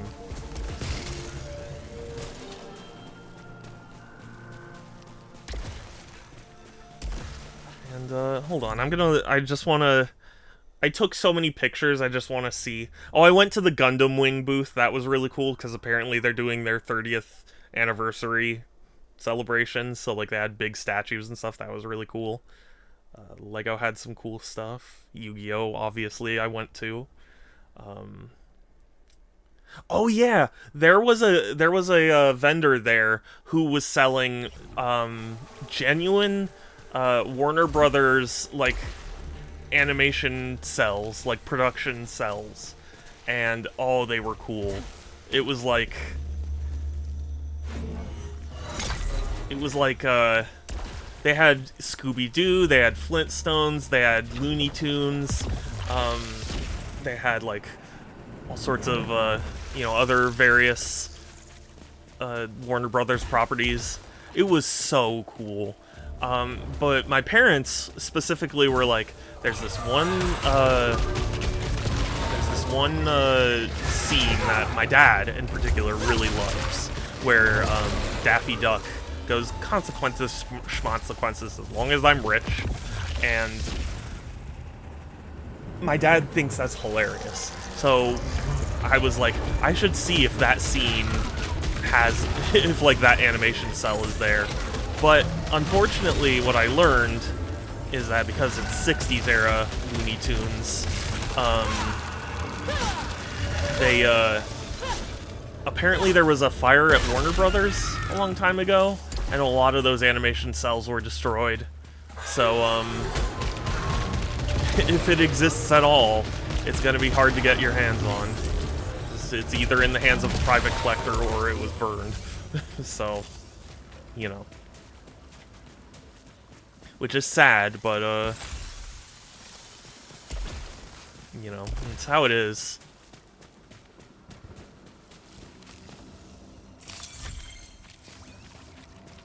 And they also had, like, Teen Titans production art, and oh man, if I had $500, I would've. But, a little out of my price range. Just a little bit. But yeah, I adore Teen Titans, so if I had, like, an original animation cell or whatever or like a production drawing, oh god, I would die a happy man.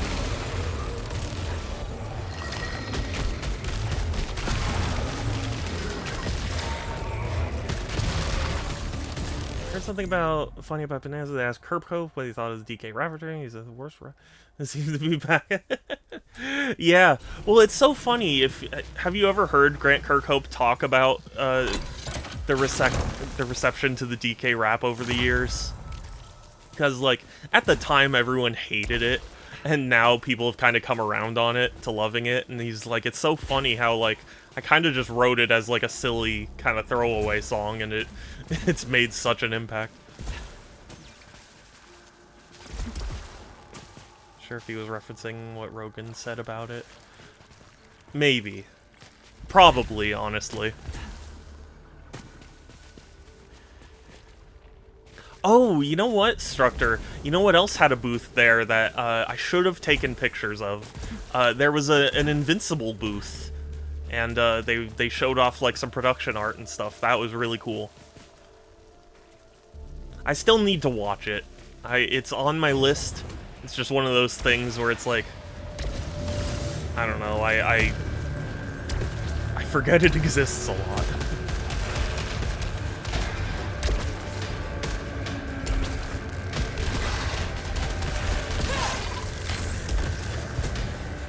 I do remember seeing a clip someone posted that was really funny about it, where it's like at a convention center, and the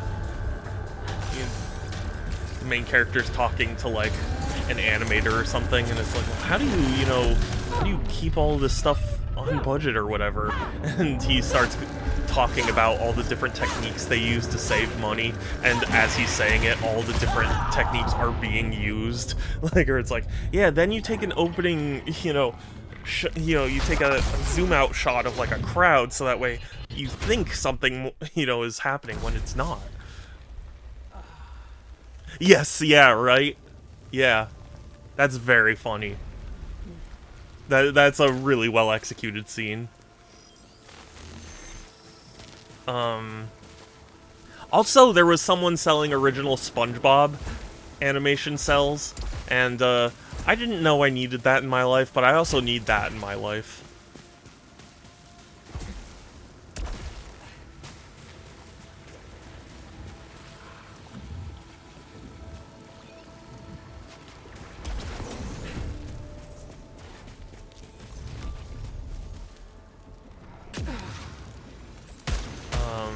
Yeah, I went to the sword booth because my teammates asked me to, but I've always wanted to own a sword. I just don't know what I would select as a sword. You know what I mean? Like, what would... If I had the chance to own a sword, what would it be? You know, what... I don't know enough about swords to be able to be like, oh, I definitely want this design, you know? Or this type of sword. Like, I'm not sure I even really like katanas or anything, but, like, a katana might be cool, or, like, you know, a broadsword or a rapier or a cutlass, or... It's like, I don't know. It would be cool to have one, but I don't know... I don't know what I'd get.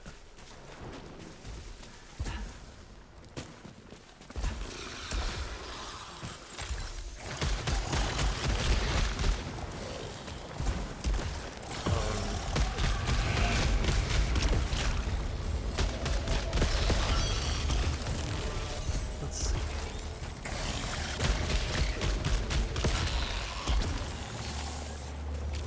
What else did I go see? Sorry, I want to make sure, because there were a lot of stories I had to tell, and I can't remember it all now. It's so funny too. Oh, that's cool. Awesome.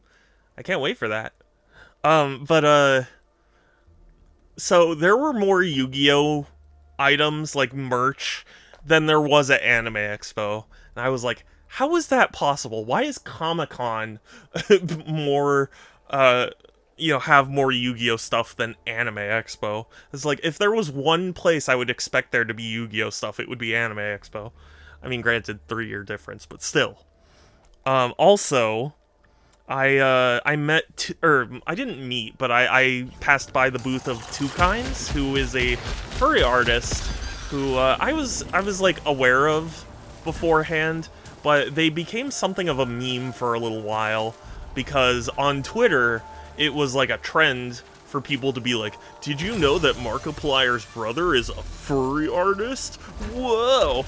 And like, it's like, it's a dumb, it was a dumb thing. It's like, yeah, he is, so what? But seeing them there was kind of funny, because, you know, when I see someone really popular online, they almost don't feel real. I don't know if anybody else will understand what I mean, but, like, they just feel like something that's just outside of planet Earth. I don't know.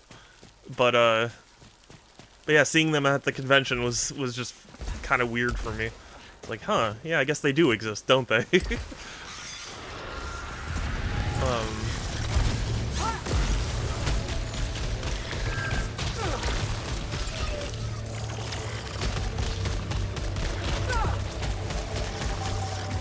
And also, so I had talked to my friend that I was staying with, and he was like, if you see anything with Saruman from Lord of the Rings, get it for me, because I love Saruman. And so I'm like, okay, and I look, and I see there's a booth straight ahead of me that's like, that has Lord of the Rings merch, so I naturally gravitated towards it, because I'm like, oh, I should check if they have that.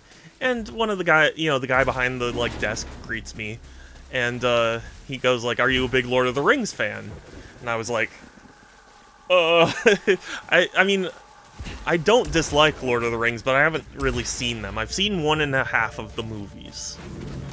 My friends tried to make me sit through the entire extended trilogy, and I, like, fell asleep halfway through the second, so they gave up. But, like, I didn't hate what I saw of it or anything, it's just, my friends give me a lot of shit for not being into Lord of the Rings. So, when he asked me that, and I was kind of like, sort of, I felt bad, because it's like, I'm not trying to be rude, you know, I'm not trying to be an asshole, it was just like, I didn't.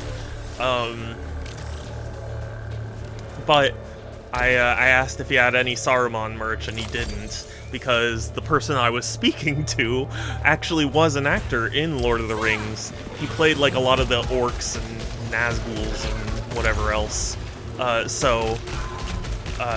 I was like, oh, that's super cool. And he took a picture with me, and he was very friendly and nice. I just felt bad, because it's like, I'm sure there's somebody more into Lord of the Rings that would have appreciated it more than me, you know? I feel bad, you know, because it's like, really, like, even if somebody pushed me into Ken Penders' stand, I don't think I really have the stuff it takes to be like, I don't like you, you know? Like, at worst, I would probably just be like, I'm not really interested, thanks, bye, you know?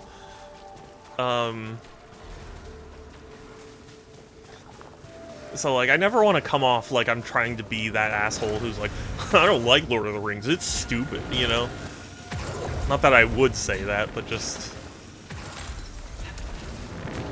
You know, it's like, hey, you're at a convention, and, like, Lord of the Rings is one of the most popular things in the world, you know? Surely you must be into it, you know? No, not really, I'm sorry.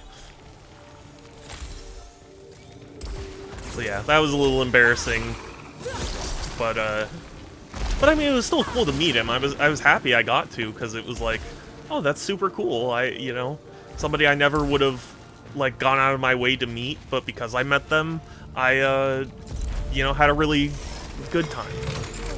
There are people who legit... Oh, I'm 100% sure there are. Like, the funny thing, too, that made me laugh about Ken Penders' booth is that, you know, I wasn't there, I wasn't monitoring him or anything, but as far as I saw, his booth never got a single person.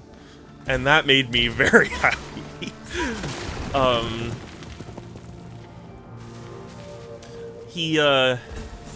Every time I passed by his booth, and I passed by his booth a few times, like, every time I passed by, there was nobody around. He was head down, looking at his phone. Really, that go to cons. Yeah, well, I mean, there was Butch Hartman there, and, I have to wonder if somebody would have given him flack, but I don't know.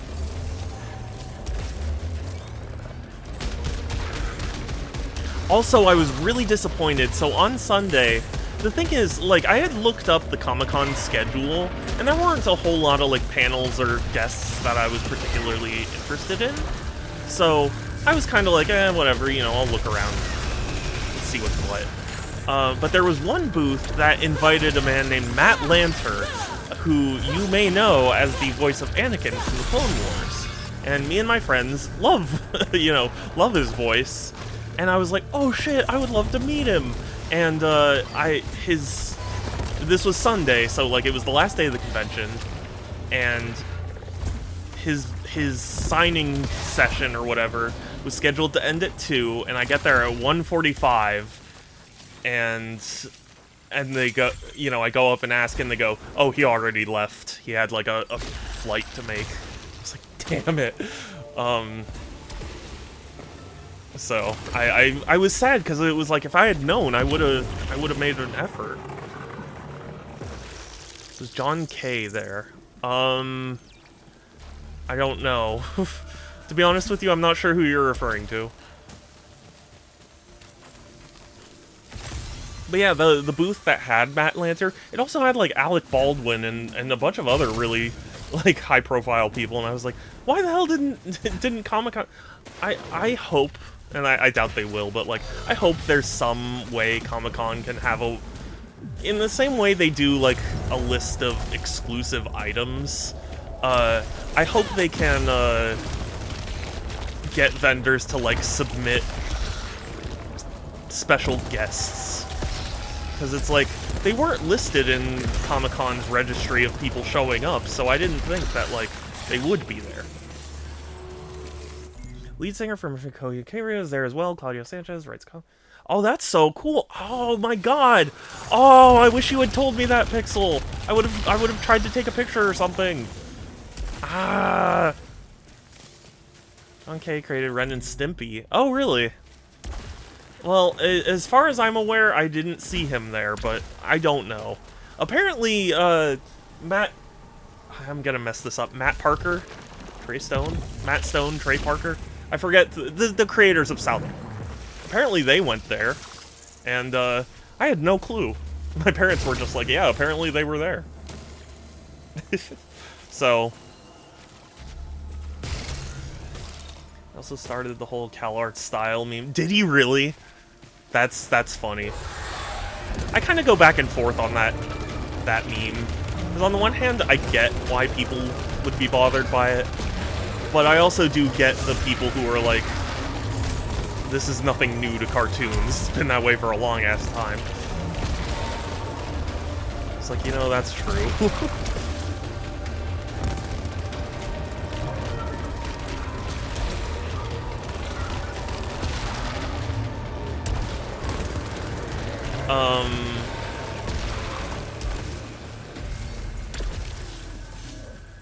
But yeah, there were a lot of guests where it's like, they had the original Black Ranger show up at one of the booths.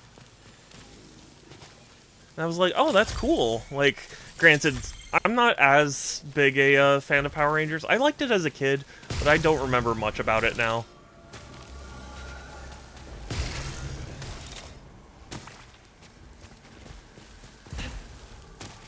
Of course, he started saying that long before the whole bean mouth thing. Yeah, yeah.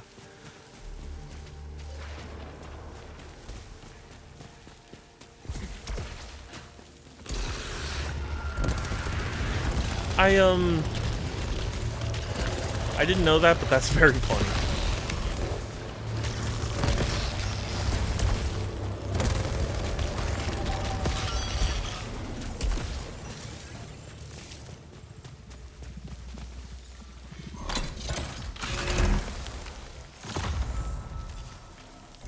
Let me see if there's anything else, because I have a ton of stories.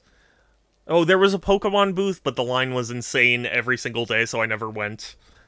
Oh, I have to send a few pictures to Pixel. Oh, you know what else I learned from the Yu-Gi-Oh booth? I learned that Yu-Gi-Oh is collaborating with Nike. And, like, what a random thing. I was like, I mean, I guess it's cool if you're into that sort of thing, but it's like, I don't know many people who are Yu-Gi-Oh fans and Shu fans, you know? It just seems random to me. Because, like, they actually have promo cards of shoes. I was like, oh my god. They really... Well, found out it was after the convention was over, plus a minute... Oh, okay. He's a cool guy? Good. Well, then... Okay, then I feel less bad. Because it was like, oh, I would have tried to do something, but...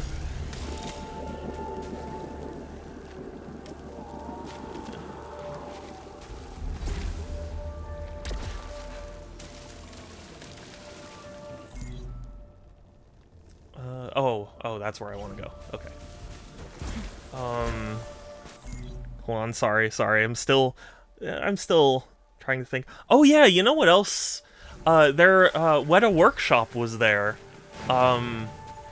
Which I was shocked that my parents didn't know Weta Workshop, because I was like, you guys love Lord of the Rings, what are you talking about? But, yeah, Weta Workshop was there. They were with they were like collaborating with another company. But they had a booth there, and it was super cool, and I walked up to one of them and was like, hey, so I don't suppose you have any Dr. Grodbort ray guns laying around anywhere, do you? And the guy, I think, was taken aback by, like, the fact that anybody still knew about them, because he was kind of like, oh, yeah, no, we don't have those anymore. And of course, in his very New Zealand accent, he's like, yeah, we have a few back at the office, but, yeah, none for sale. Sorry, I apologize to all New Zealanders for that, but just that was that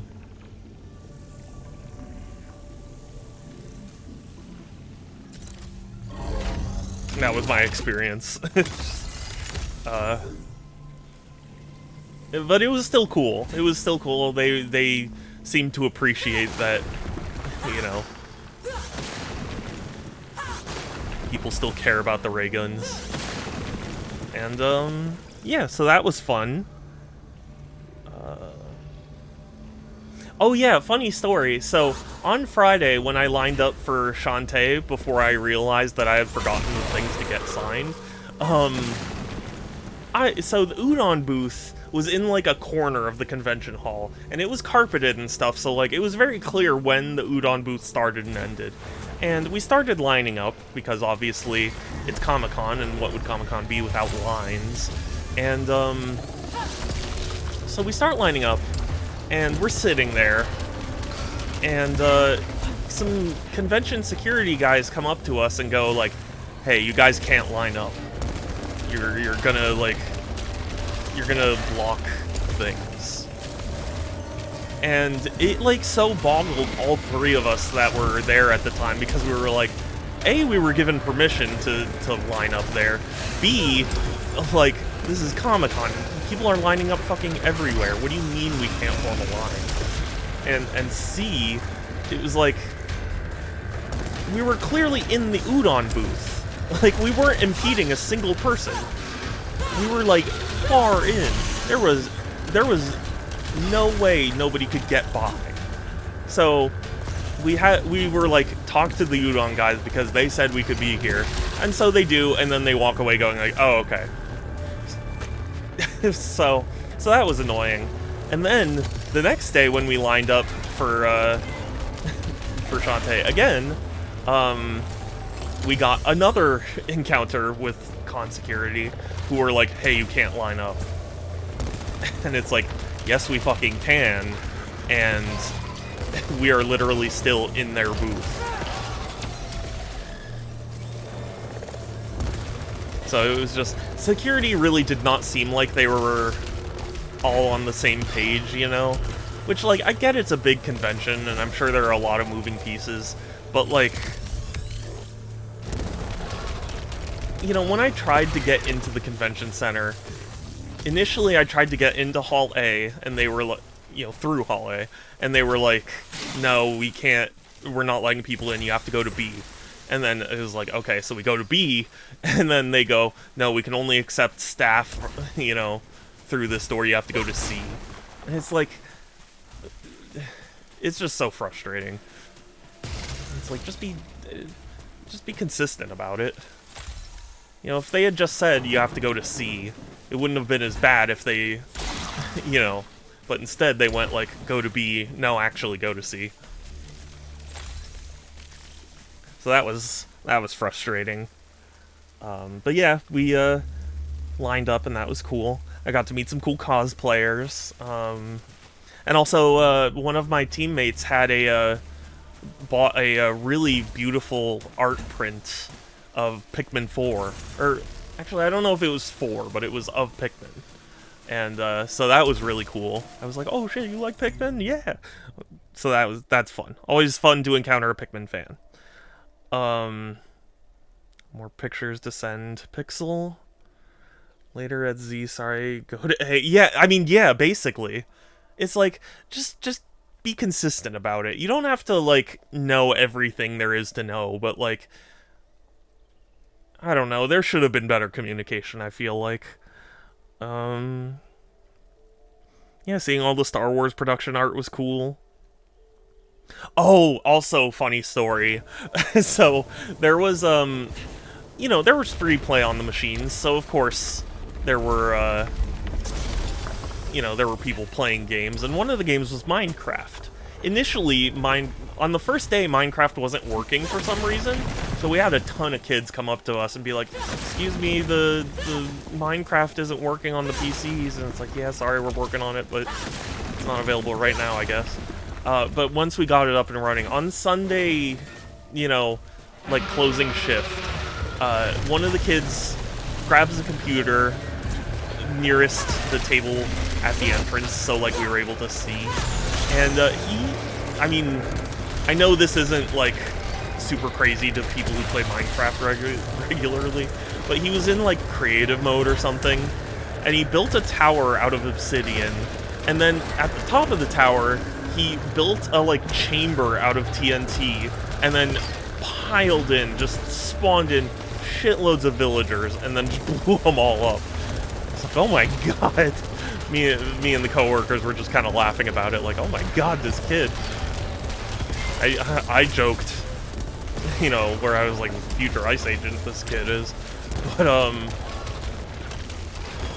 But yeah, it was just funny to me that it was like, that's what he's doing of all things. But it made me happy to see people enjoying classic, or, you know, somewhat classic games. Because, like, they had Counter-Strike 1.6 on those machines.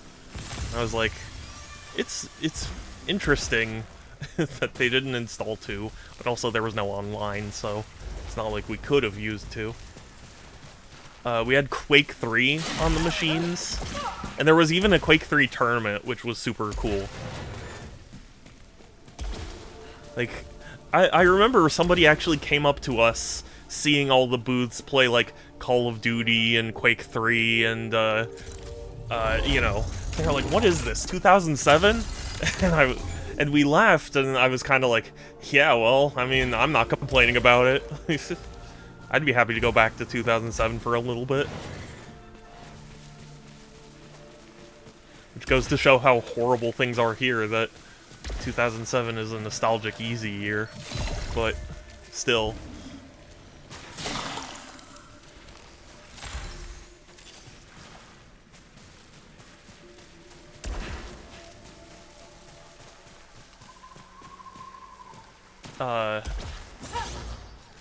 Yeah, I was really shocked to see people playing Blur, because I was like, I thought people did not like that game.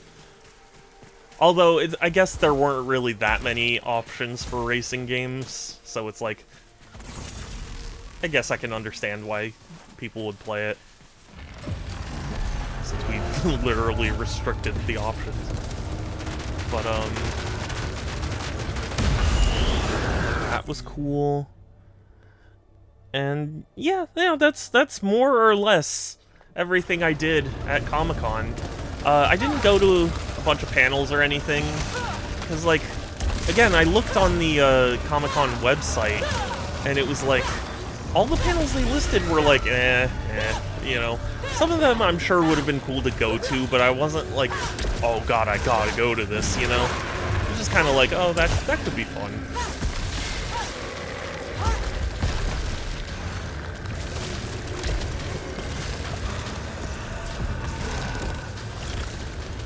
Like, if I had known, I mean, I didn't get to go see George Lucas because, like, it was during my shift, and, you had to line up to get, like, a wristband into the hall anyway.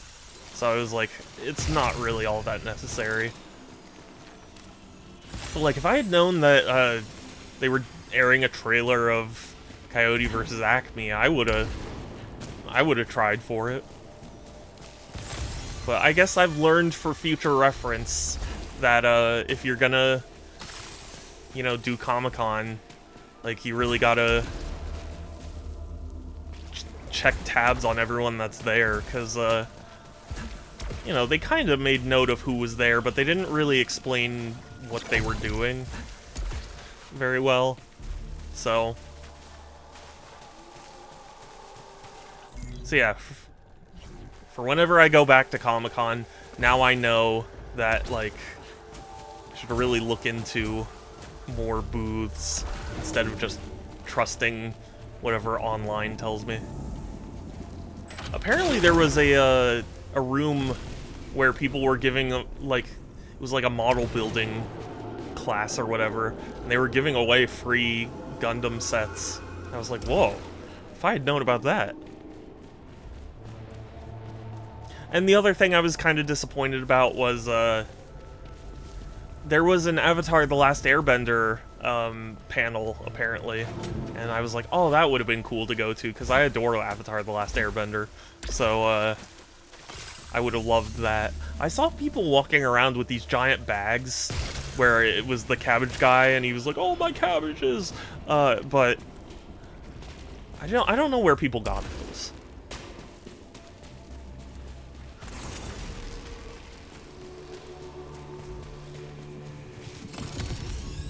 Yeah, overall, had a really fun time, and, I'm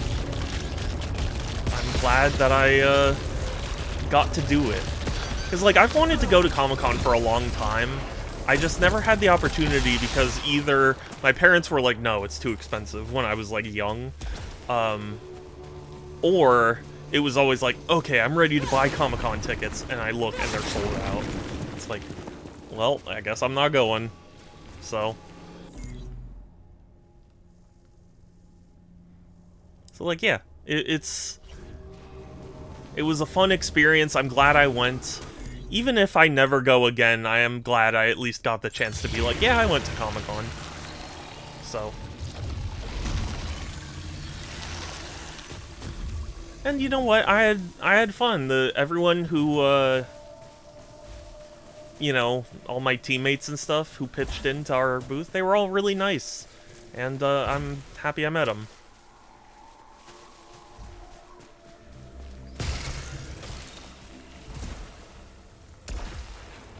So yeah, if you ever see a LANFest, like, room or something, it's worth checking out. It is really cool. And, yeah, a lot of fun.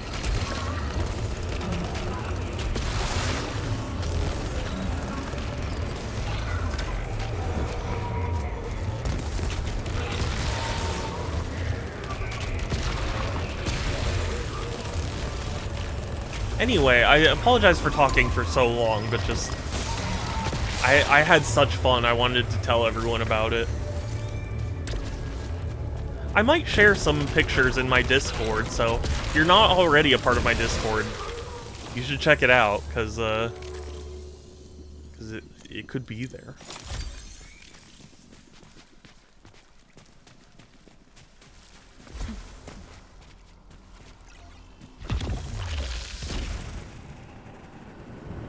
Yeah, and, like, I would show everything I got. Oh, you know what? Actually, one other thing. I did get to play the new Digimon game, and they gave me a set of pins for that, so that's cool.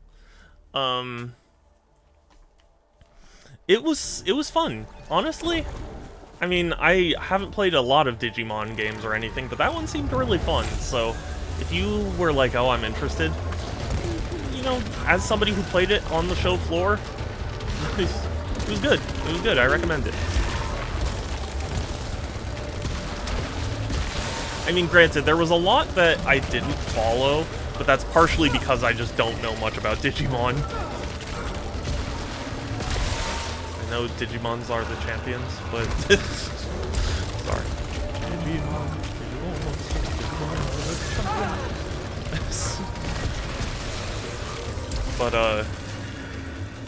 But yeah, I never really,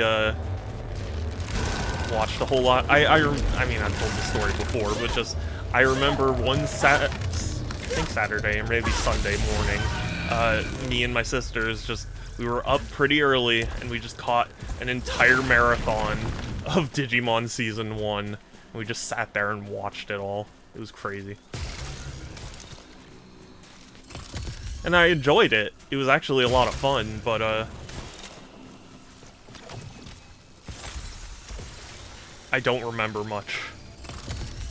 And, like, the new mechanics and stuff they have, it was crazy. I was like, what? This is so weird to me. It's like there's DNA and whatnot. It's just... I don't know. It's just weird. If I were a bigger fan of Digimon, it probably would have appealed, but...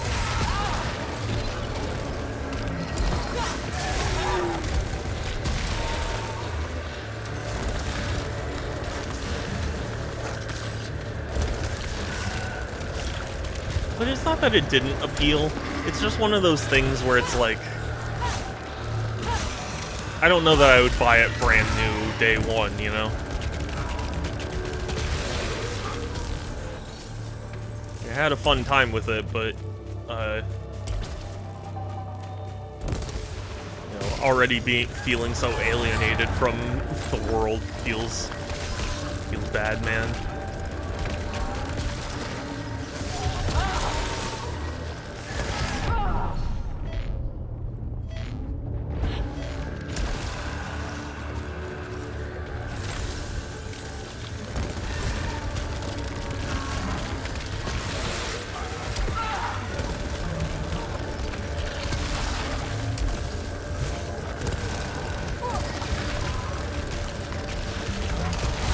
Yeah, Bandai Namco had a booth there.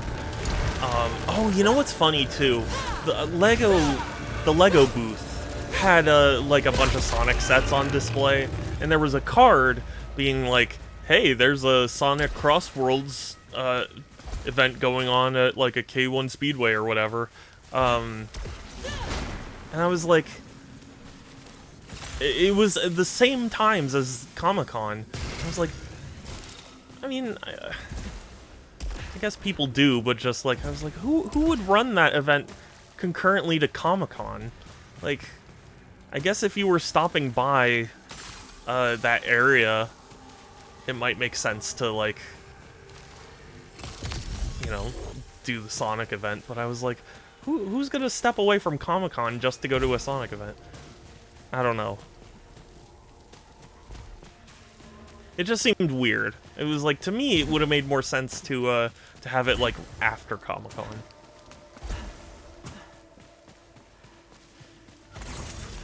Also, the Bandai Namco booth was promoting Code Vein 2, and apparently there's a motorcycle in the game, and so they were saying, like, you get to ride the official motorcycle. I was like, I don't know. It was cool because they like animated like a portal opening behind you or whatever. So I was like, it's cool. It's a cool photo opportunity, but I don't want to have to like navigate downtown just to go to it.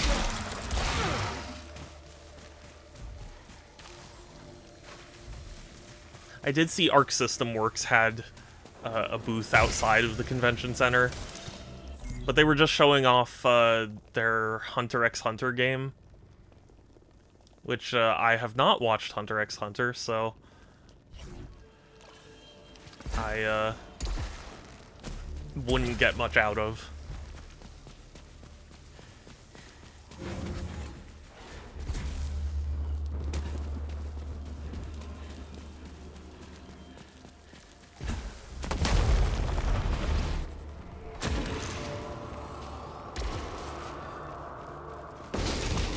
Yeah, they had a whole Avatar, like, area, but it was always so crowded that I just felt like I shouldn't go to it.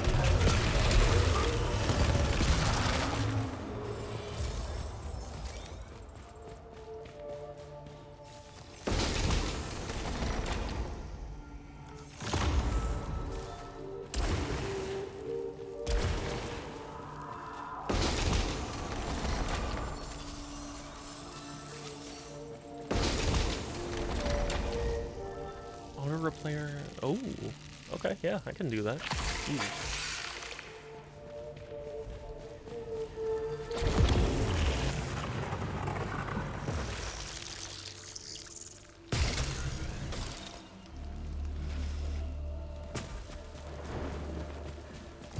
And if you're going to TwitchCon this year, I'm going to TwitchCon, so let me know. I'd love to see you, because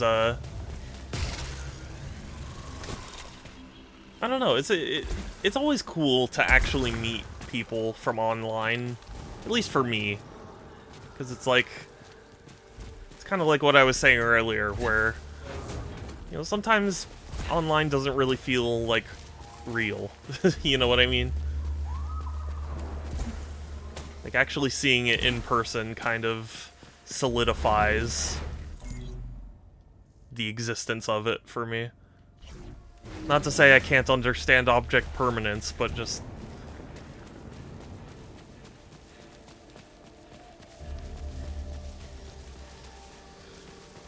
you know. Excuse me. Sorry.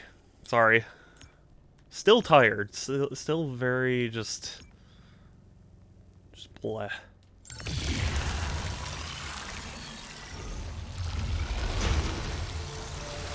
There's a lot of getting up early, and a lot of, you know, doing stuff. Which I know sounds not that bad, but, like, it's not easy.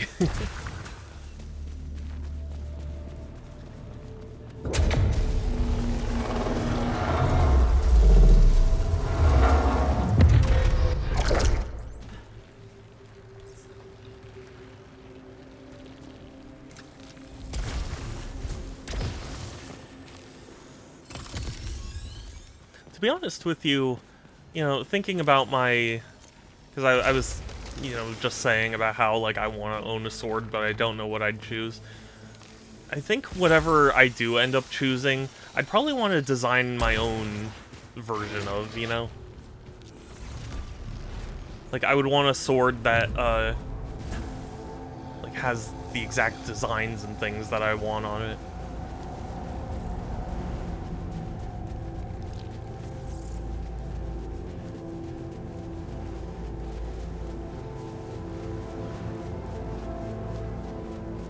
Like, it would be cool to have the Master Sword as well, but, I don't know, maybe it's just because I'm too picky, but it feels like all of the Master Swords that I've seen are, like, they really cheap out on the hilt. Like, the hilt is, like, super plasticky and gross, even when the blade itself is made of metal.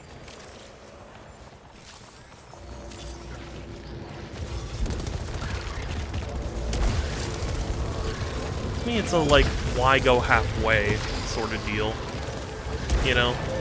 If you're gonna go to the trouble of making a Master Sword with a metal blade,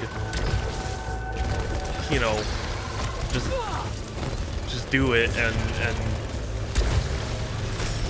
make the whole thing metal or whatever.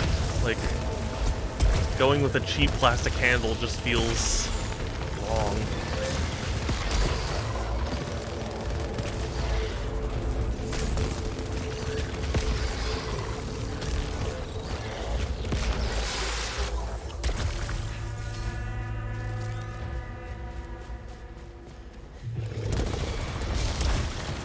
Or, like, even prop swords.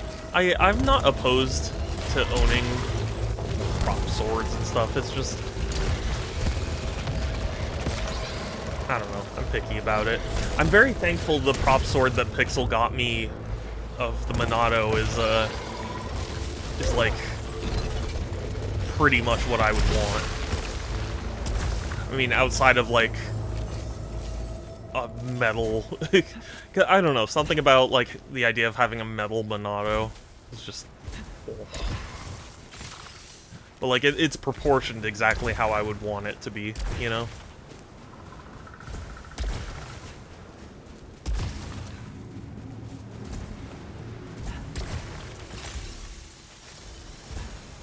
Maybe you could just say I'm picky, but... That's... I don't know. It's just how I am.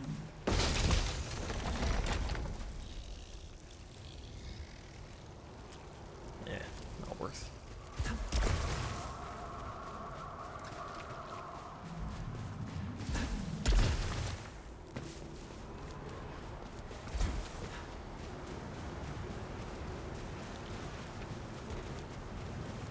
Excuse me.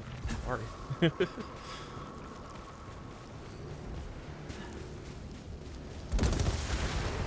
Did I mention the Pierres that I had? Like, it's good. It's good, but, it didn't blow my mind.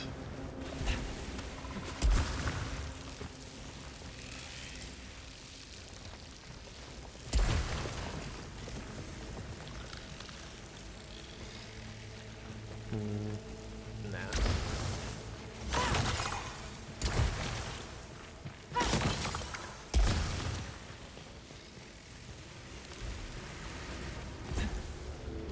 I also need to ask everyone if you guys will be, like, upset, because I know I've been off and on with this game for a while. It's like, would you guys be upset if I played off-stream a fair amount? Because it's like, I don't want to deprive anyone. After what happened with Pikmin 4 and Groovy, like, I don't want to deprive anyone of my first reaction if they're excited for it. But I feel like I'm not making as much progress as I should be with these games.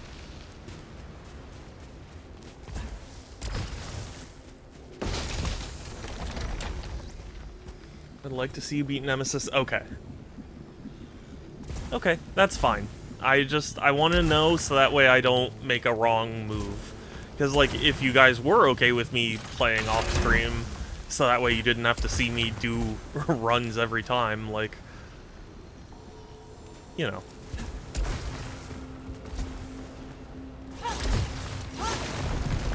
I'd understand.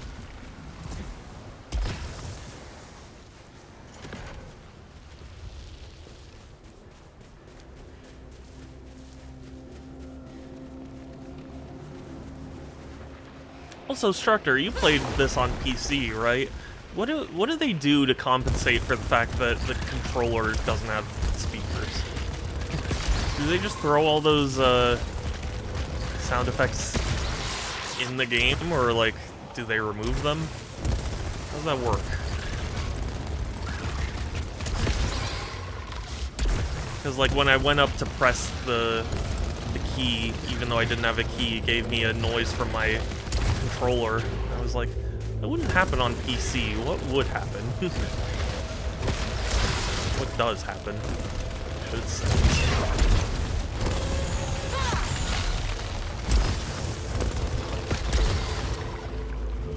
I don't think there are those sound effects. Exactly. Okay. Yeah, I was like, I could see them cutting it, or I could see them just throwing it all into the, you know, into, like, the main sound mixing. But, like, the little noises that the controller makes when you pick up Silphum or something, where it's like that, I can understand if they, like, decided against it. Controls are a little wonky on PC, the map kind of fights with you, really. That's a shame.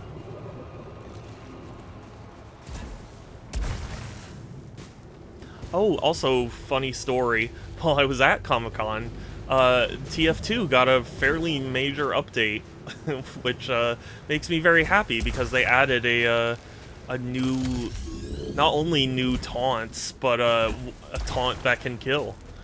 A new kill taunt, which is very, very cool. Has its own icon. I just think that's neat.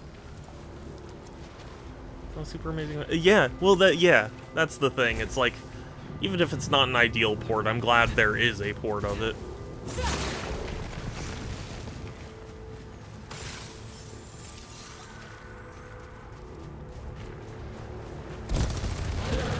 Saw you. Thought you could hide behind the pillar, but your 90 billion tentacles gave you away.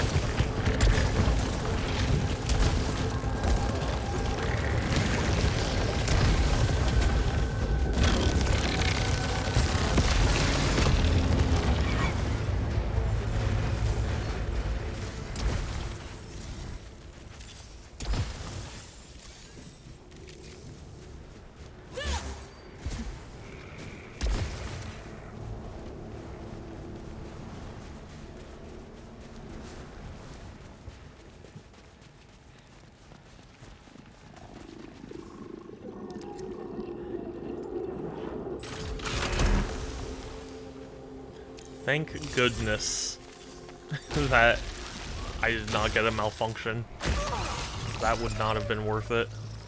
Oh, are you kidding? That counts as a long fall? That I disagree with.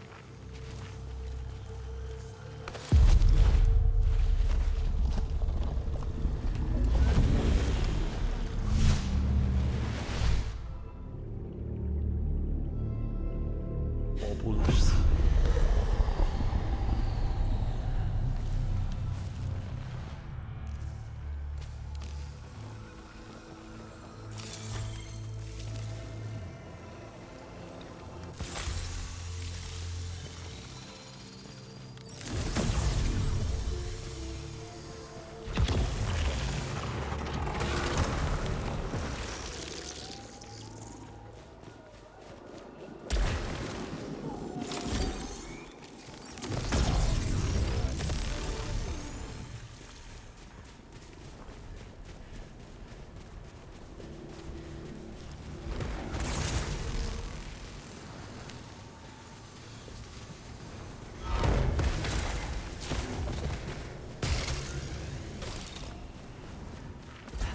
Trying to think if there's anything else that I was itching to tell everyone.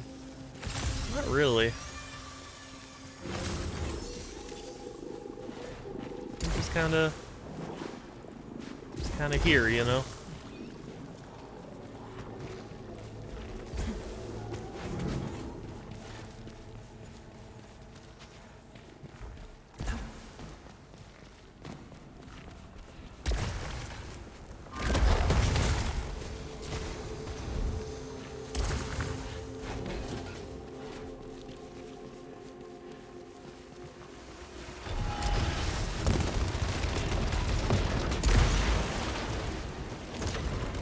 Thank goodness, another Sylphum Vial.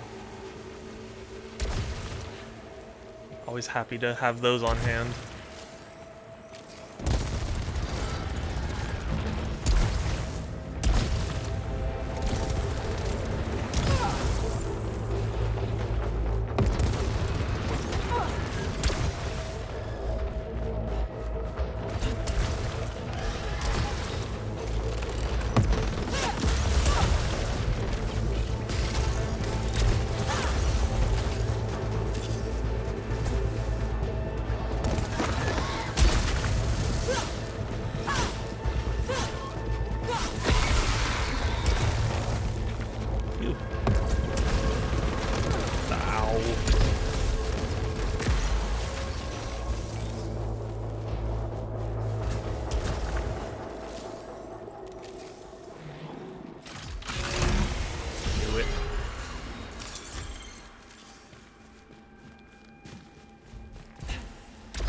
Collect parasites? I don't like that.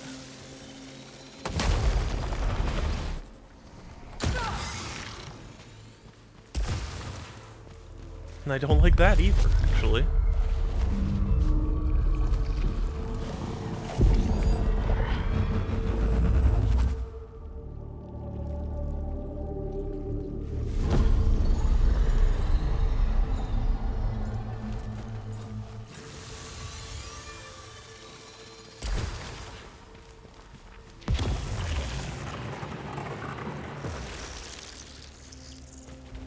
I feel like I've been so detached from the rest of the world since I've been at Comic-Con. I was trying to think, like, what else has been going on in the like, you know, in the news or in the gaming sphere that I could talk about, and it's like, I don't even know. I haven't been paying attention.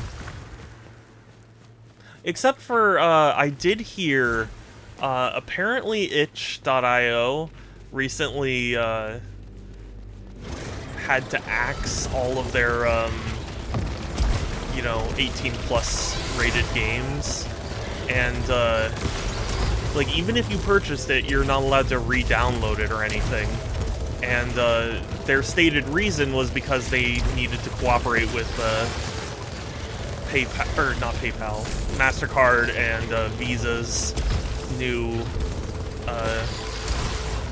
rules about what you can and can't buy, and there was a whole expose about, like, the group that was behind this change being a religious extremist group, and it just so bothers me because, you know, somebody put it really well, where it's like, it's a strategy where it's like, you go for the low-hanging fruit, because how many people are realistically going to defend, you know, not safe for work games?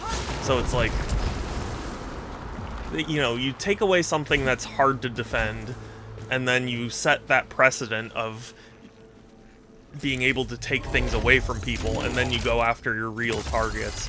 And I was like, yeah, that seems like that's what is going on here. Like, they probably did want to get rid of not safe for work games, but also the fact that, you know, they were probably relying on the fact that people wouldn't really campaign for them, so that way they could establish that, like, that precedent for censoring what you can buy.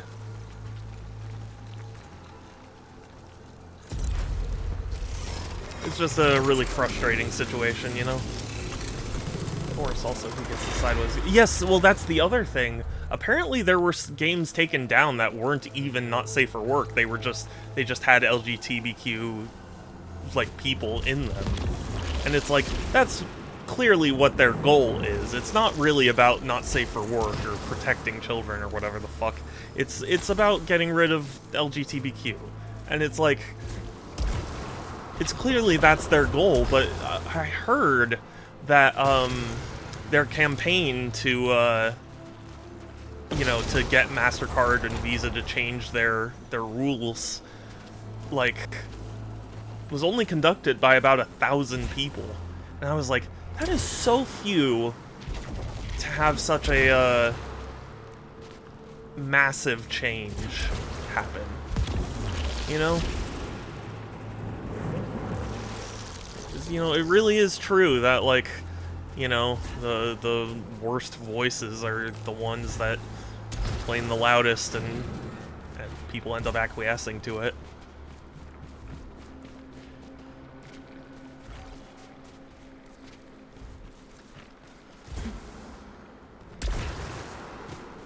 Now, I mean, I am happy that it seems like there's a concerted effort to, like, push back, but, you know, we'll see how effective it is.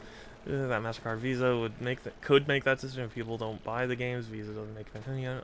Yeah, I mean, you're right, but it's one of those things where I think Visa realizes, like, it's an unfortunate thing, but I think a lot of people are not very good at protesting or, like, you know, boycotting. So it's like, yeah, people will get upset, but will they realistically stop using our services? No. So, like, I think they're betting on people just being frustrated and then eventually giving up. That's what frustrates me the most, I think, is, like, it's so obvious what's trying, you know, what the whole plan is, and it always works, you know? Or almost always works. You know, people just get tired of fighting, so they just give up and accept that this is the new normal or whatever, and it's so frustrating, because it's like, clearly this is, you know, leading to a bad place, but you know, they're just doing it step by step so people don't push back too hard. Ultimately, don't they have fiduciary duty to make money?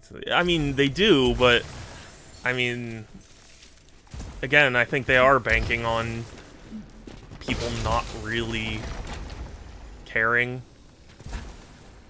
Like, I imagine their thought process, and I'm not saying that this is the thought process, but I imagine their thought process is like, you know, how many people are spending that kind of money on not safe for work games? It's probably small enough that catering to whatever extremist group is easier than having to actually,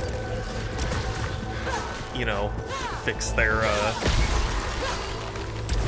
or, you know, to like, they think it won't make a big enough impact, you know what I'm saying? Sorry, my brain really has melted. Not that I had much of one to begin with, but just, it's melted.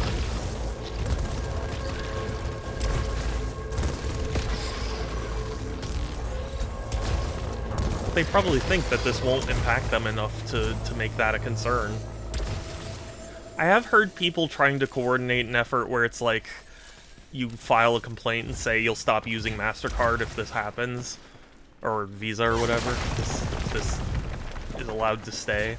And it's like, I do hope that works, but a big part of that is actually going through with it. Because, like, yeah, it would be great if Visa and MasterCard undo these policies and then everyone just gets to, you know, continue on. But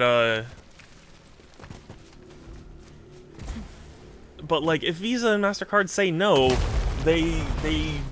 I think they should have to face that consequence of, you know, people actually leaving. And I think that's the part where a lot of protests or a lot of boycotts fail, because it's like, I think people don't want to have to give up, you know, whatever. And it's like, yeah, I understand that. It's not easy to give something up you're used to, but the consequence of, you know, of them not adhering to your demands is that you will do that. So if you don't, then you're essentially just saying, hi, I want you to change this thing for no reason at all. For no, like, I guess benefit would be the more accurate thing. Like,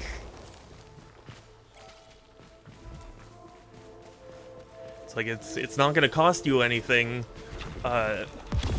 if you don't comply with us, but if you do, it will cost you favorability with, you know, with the, like, Puritans. So it's like, there needs to be a reaction. You know, it needs to be more than just people saying that they'll stop using MasterCard. You know what I mean?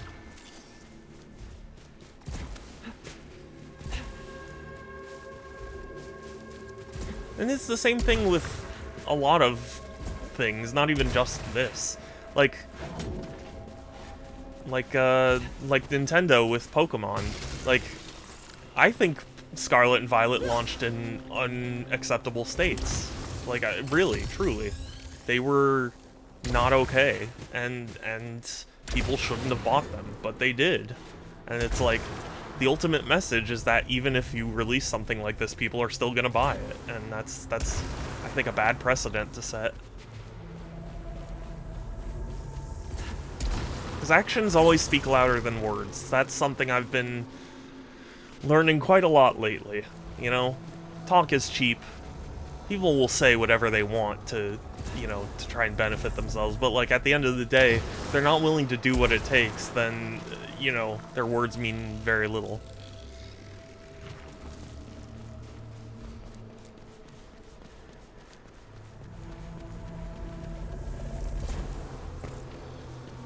I mean, I'm guilty of it too. I'm also among the people who bought Pokemon Scarlet and Violet, so it's like, yeah, I am contributing to the problem. I am unhappy with it, but it's also like, I did give them money, so I did something I fundamentally disagree with, you know?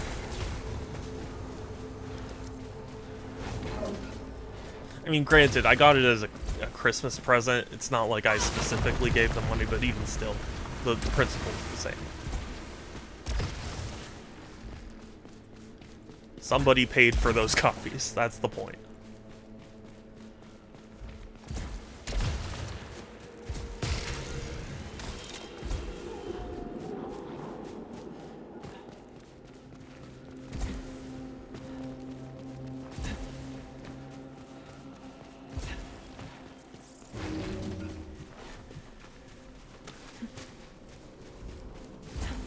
But yeah, I'm encouraged at least that it does seem like there's a fair amount of pushback on this.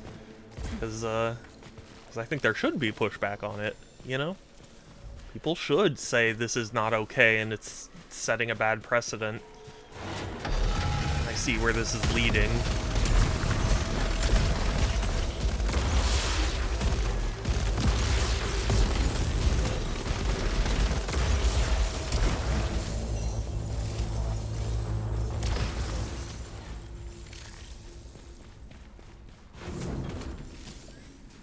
But yeah, I do think the consequence should be that if they don't comply, you do go ahead and stop using them.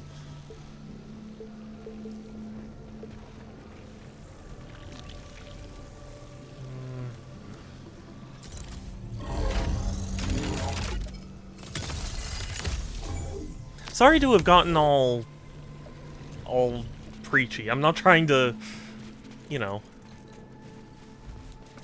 trying to make this stream all about, you guys should feel bad. It's not that. It's just like, I don't know, something that's been going on. Those are my thoughts on it, you know?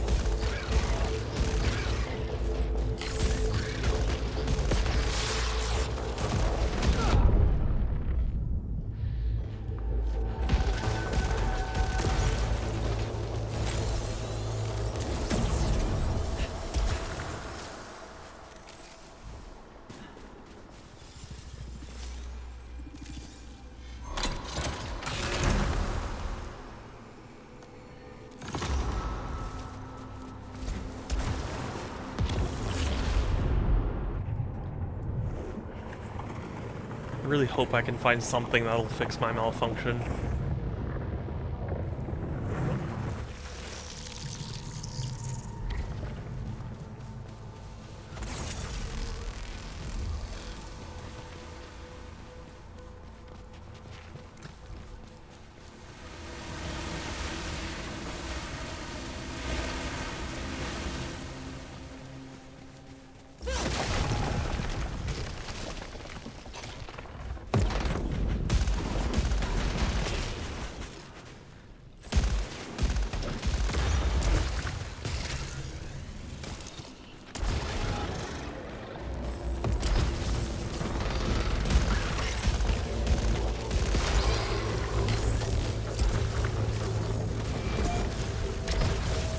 No, no, no, no, no, no. Okay, oh.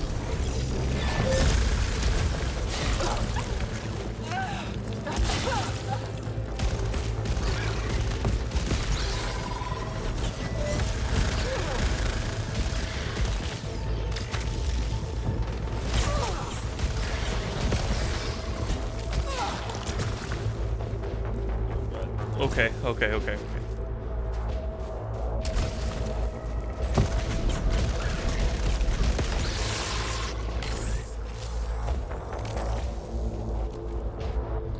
Remember Gabe Newell gave a dev personal apology. Yeah. Although, admittedly, that one was a little different. At least if it's the one I'm thinking you're talking about. Because there was one that, like, I thought Gabe should have. It was like where, I think the game dev was, like, mocking Gabe or sending him threats or something. Like, it was in very poor taste, and I remembered thinking, like, you know, if Gabe takes it down, I think he only has himself to blame. So,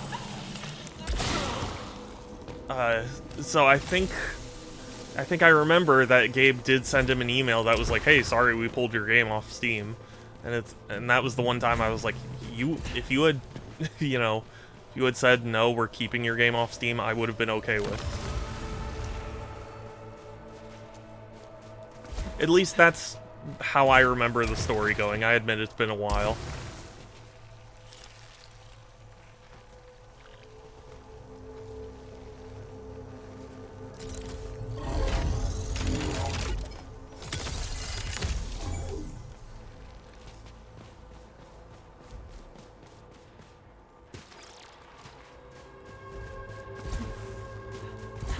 More so, I'm sad that, like,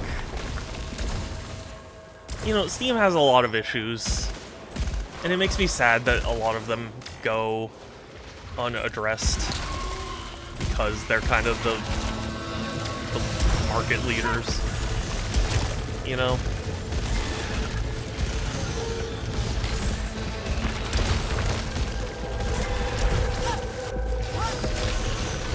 It's why I was hopeful the Epic Games Store would do something, because I think Steam really should get its butt into gear in a lot of ways, and it hasn't.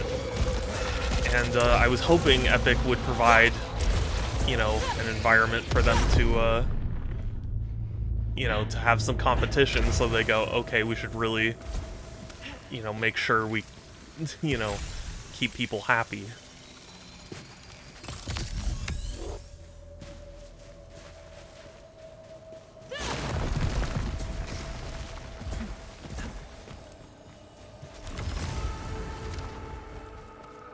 Didn't work out that way, obviously, because, you know, the Epic Games Store has been essentially relegated to that platform that gives away free games. And, like, and, you know, had exclusives. People were unhappy were exclusives.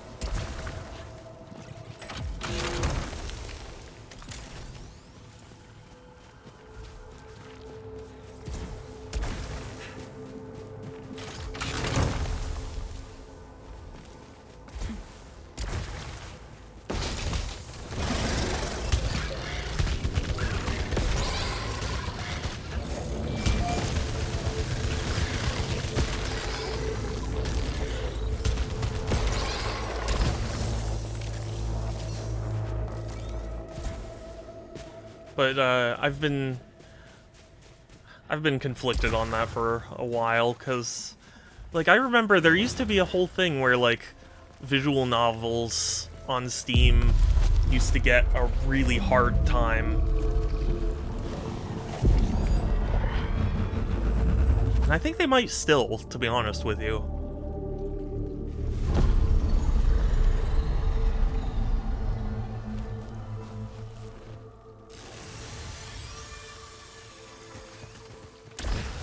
And it's so frustrating because, you know, there was... When Steam Greenlight was a thing, and Valve started letting just garbage onto the store, I remembered thinking, like, man, I really hope Valve recognizes this issue and, like, does something about it. Because that's the same mistake that Atari made for the, you know, the 2600 and whatnot. Like, you don't... You know, as noble as an idea as it might sound to let whatever game on your platform, it's not really a consumer's responsibility to have to wade through your platform just to find something worth a damn, you know?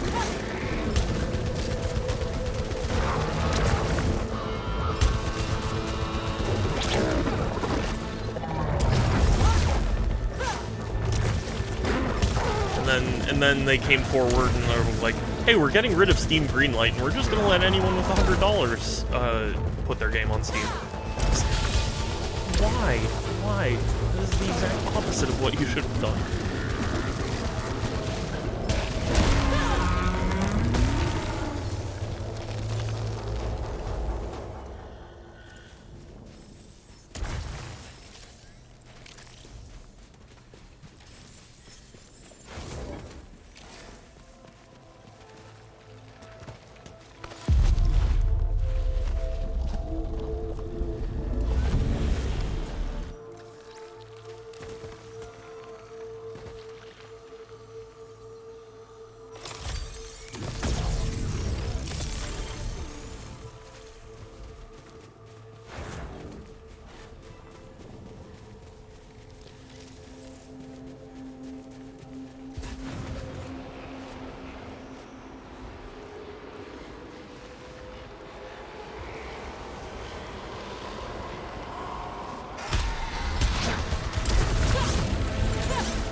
No.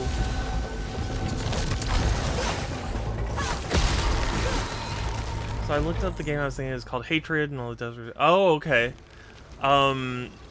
So that's different from what I was talking about then. If I remember, it was Devil Daggers.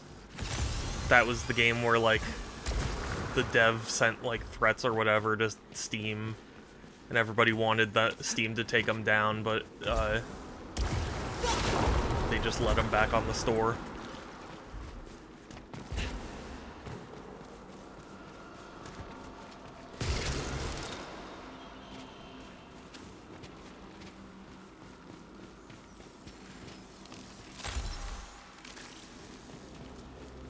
If I remember correctly. I could be misremembering. It could be something else.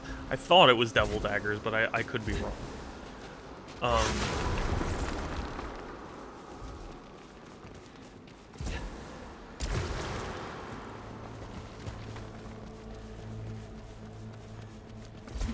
But yeah, it just makes me sad because I think Valve said, like, oh, we don't think we should be the ones to tell people what, you know, what they can and can't play.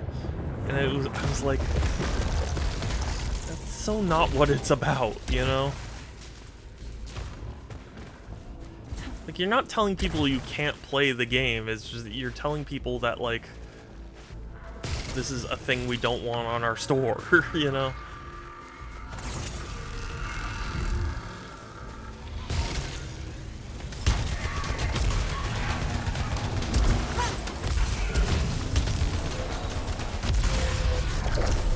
Because, like, if you look at, like, Steam's releases and stuff, so many of them are such garbage, and it's like, why is it people's responsibility to have to wade through all of this? That's kind of what Valve should be doing, you know?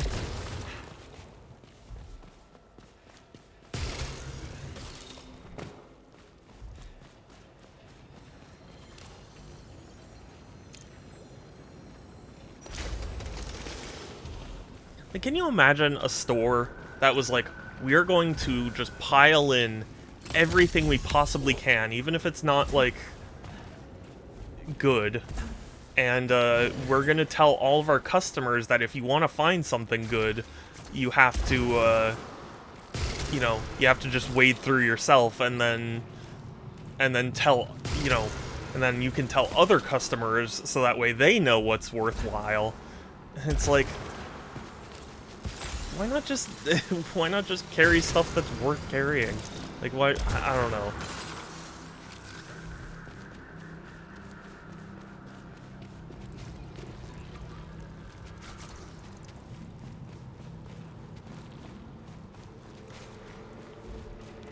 Perhaps if there was a store that was more curated, it could do better, but it may be too late to compete with Steam. Well, that's the thing. That's kind of, at least initially, what Epic was trying to do, where it's like, hey, you know, we don't have the huge selection that Steam has, but like, we've got good games, and we've got you know, some of them are exclusive, so like there's an incentive to actually, you know, come to our platform. And it's like, initially I was on board, because I was like, I want someone to make Steam sit up and go, okay, we can't just rest on our laurels. But it just didn't end up that way.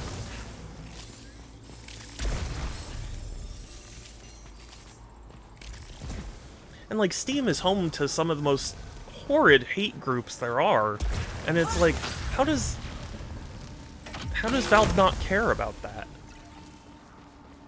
I don't know.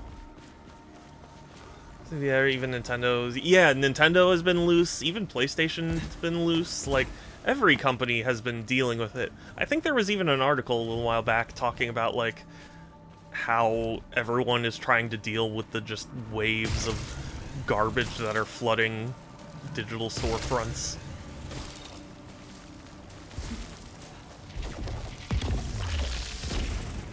You know, people point out that the Nintendo eShop has, like, oh, it's hentai girls right on the front, and it's like, yeah, that sucks, but, like, have you seen Steam? like, it's kind of everywhere, man. Like,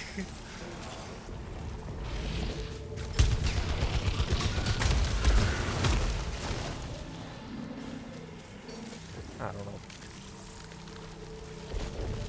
I don't know. There was a story a while back in defense of Valve's decision to let pretty much anyone have their game on Steam, and their reasoning was Stardew Valley was a game that wouldn't have gotten accepted on, or maybe it tried to get accepted on other places and it didn't until it blew up, and then every company wanted something to do with it.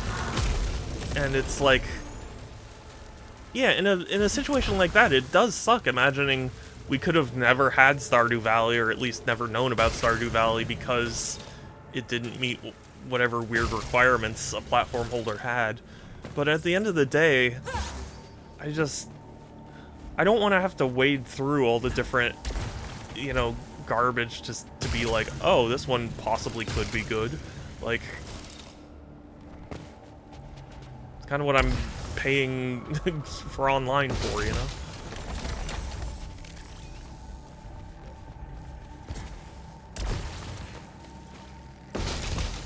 Because, like, I remember Steam tried to counter people's concerns with the, like, oh, we have a curator system, so that way, like, you will, you know, people can set up their own content curation system, find games, and I was like, I just can't imagine what storefront gets to be like, hey, we're not gonna tell you what's worth buying, but if you want to, you know, spend your time in our store to tell people, you can do that, you know?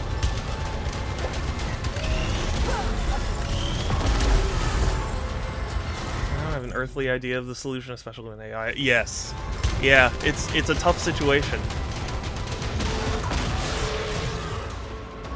I remember when Steam was like, we're not allowing AI games, and now they allow it, and it's like, I don't know what to, I don't know what to propose as a solution.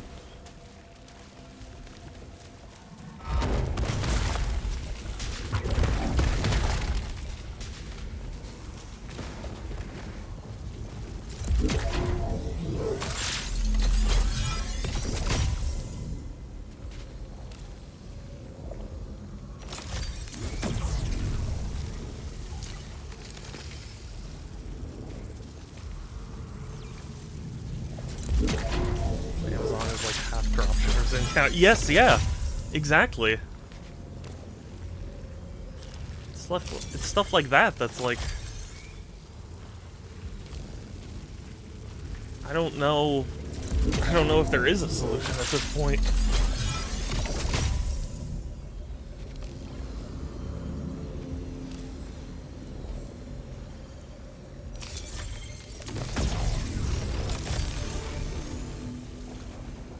They'll never cancel their Prime, yeah.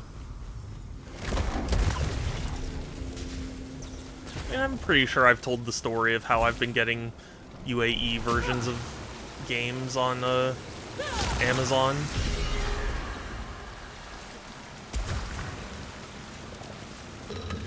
It's like, 'cause it's so confusing. Amazon didn't make any specific mention of like, hey, this is going to be a version that isn't from America, which is where you're from.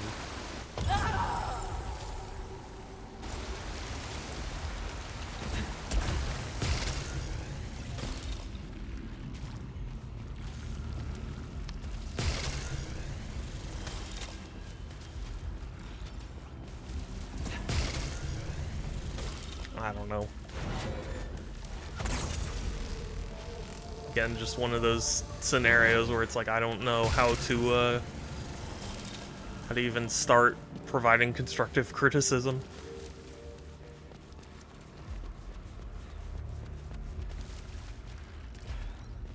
You know, ever since I worked at Target, I was always fond of saying, like, the customer is not always right.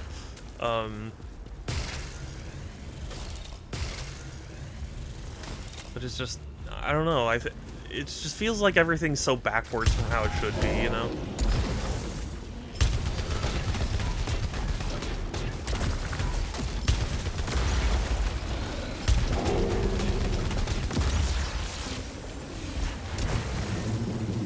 Yeah, that's true. That's a good point.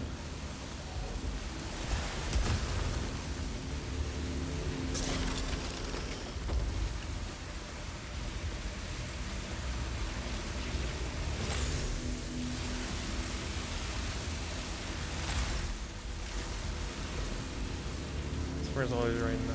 Taste. People forget that last part. Yeah, yeah. Oh, absolutely.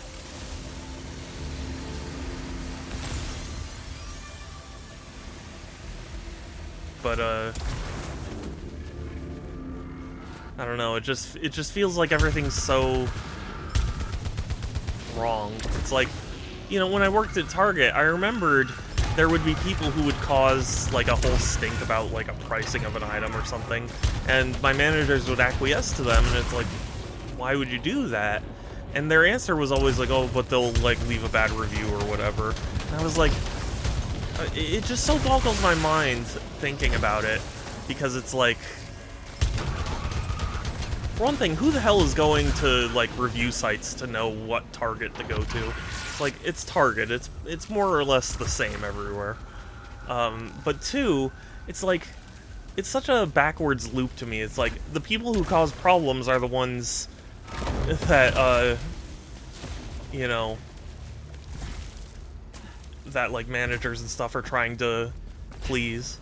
I'm playing freelancing customers have terrible taste. That is true. You are also right.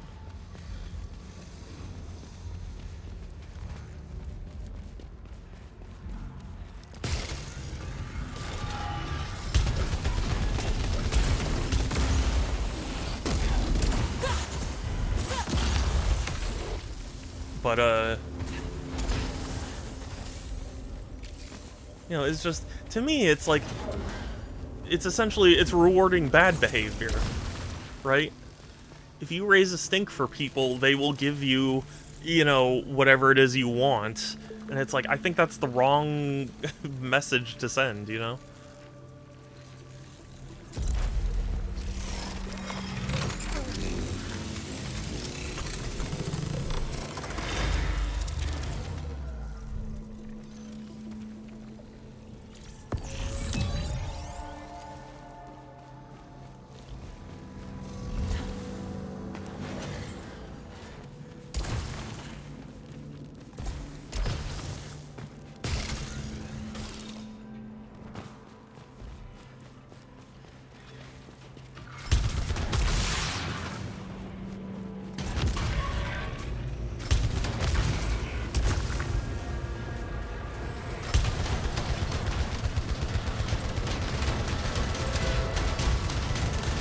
Obviously, I won't say who or anything, but I had a friend who told me their cousin, like, you know, their cousin was raising a child, and they have a policy of, like, you're not allowed to say no to the child. I was like, I just don't understand it.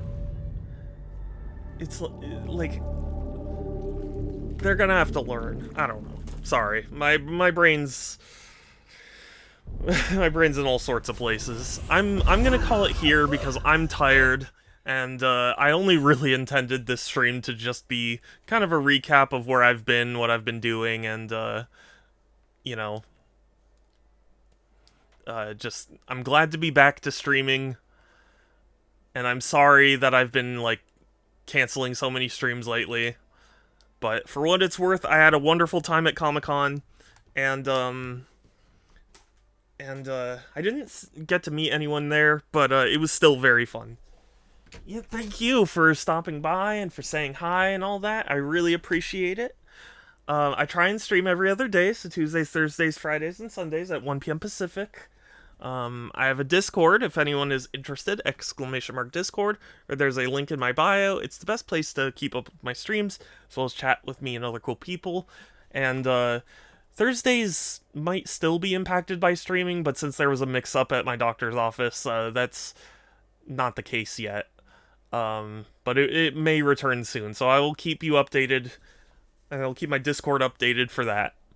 But we're gonna raid someone, if you have a suggestion, please let me know, otherwise I'm sure I can find someone. And, that will basically be it from me for today. Let's raid, unless somebody else has a suggestion, I say let's raid, Swift Riff. 'Cause yeah.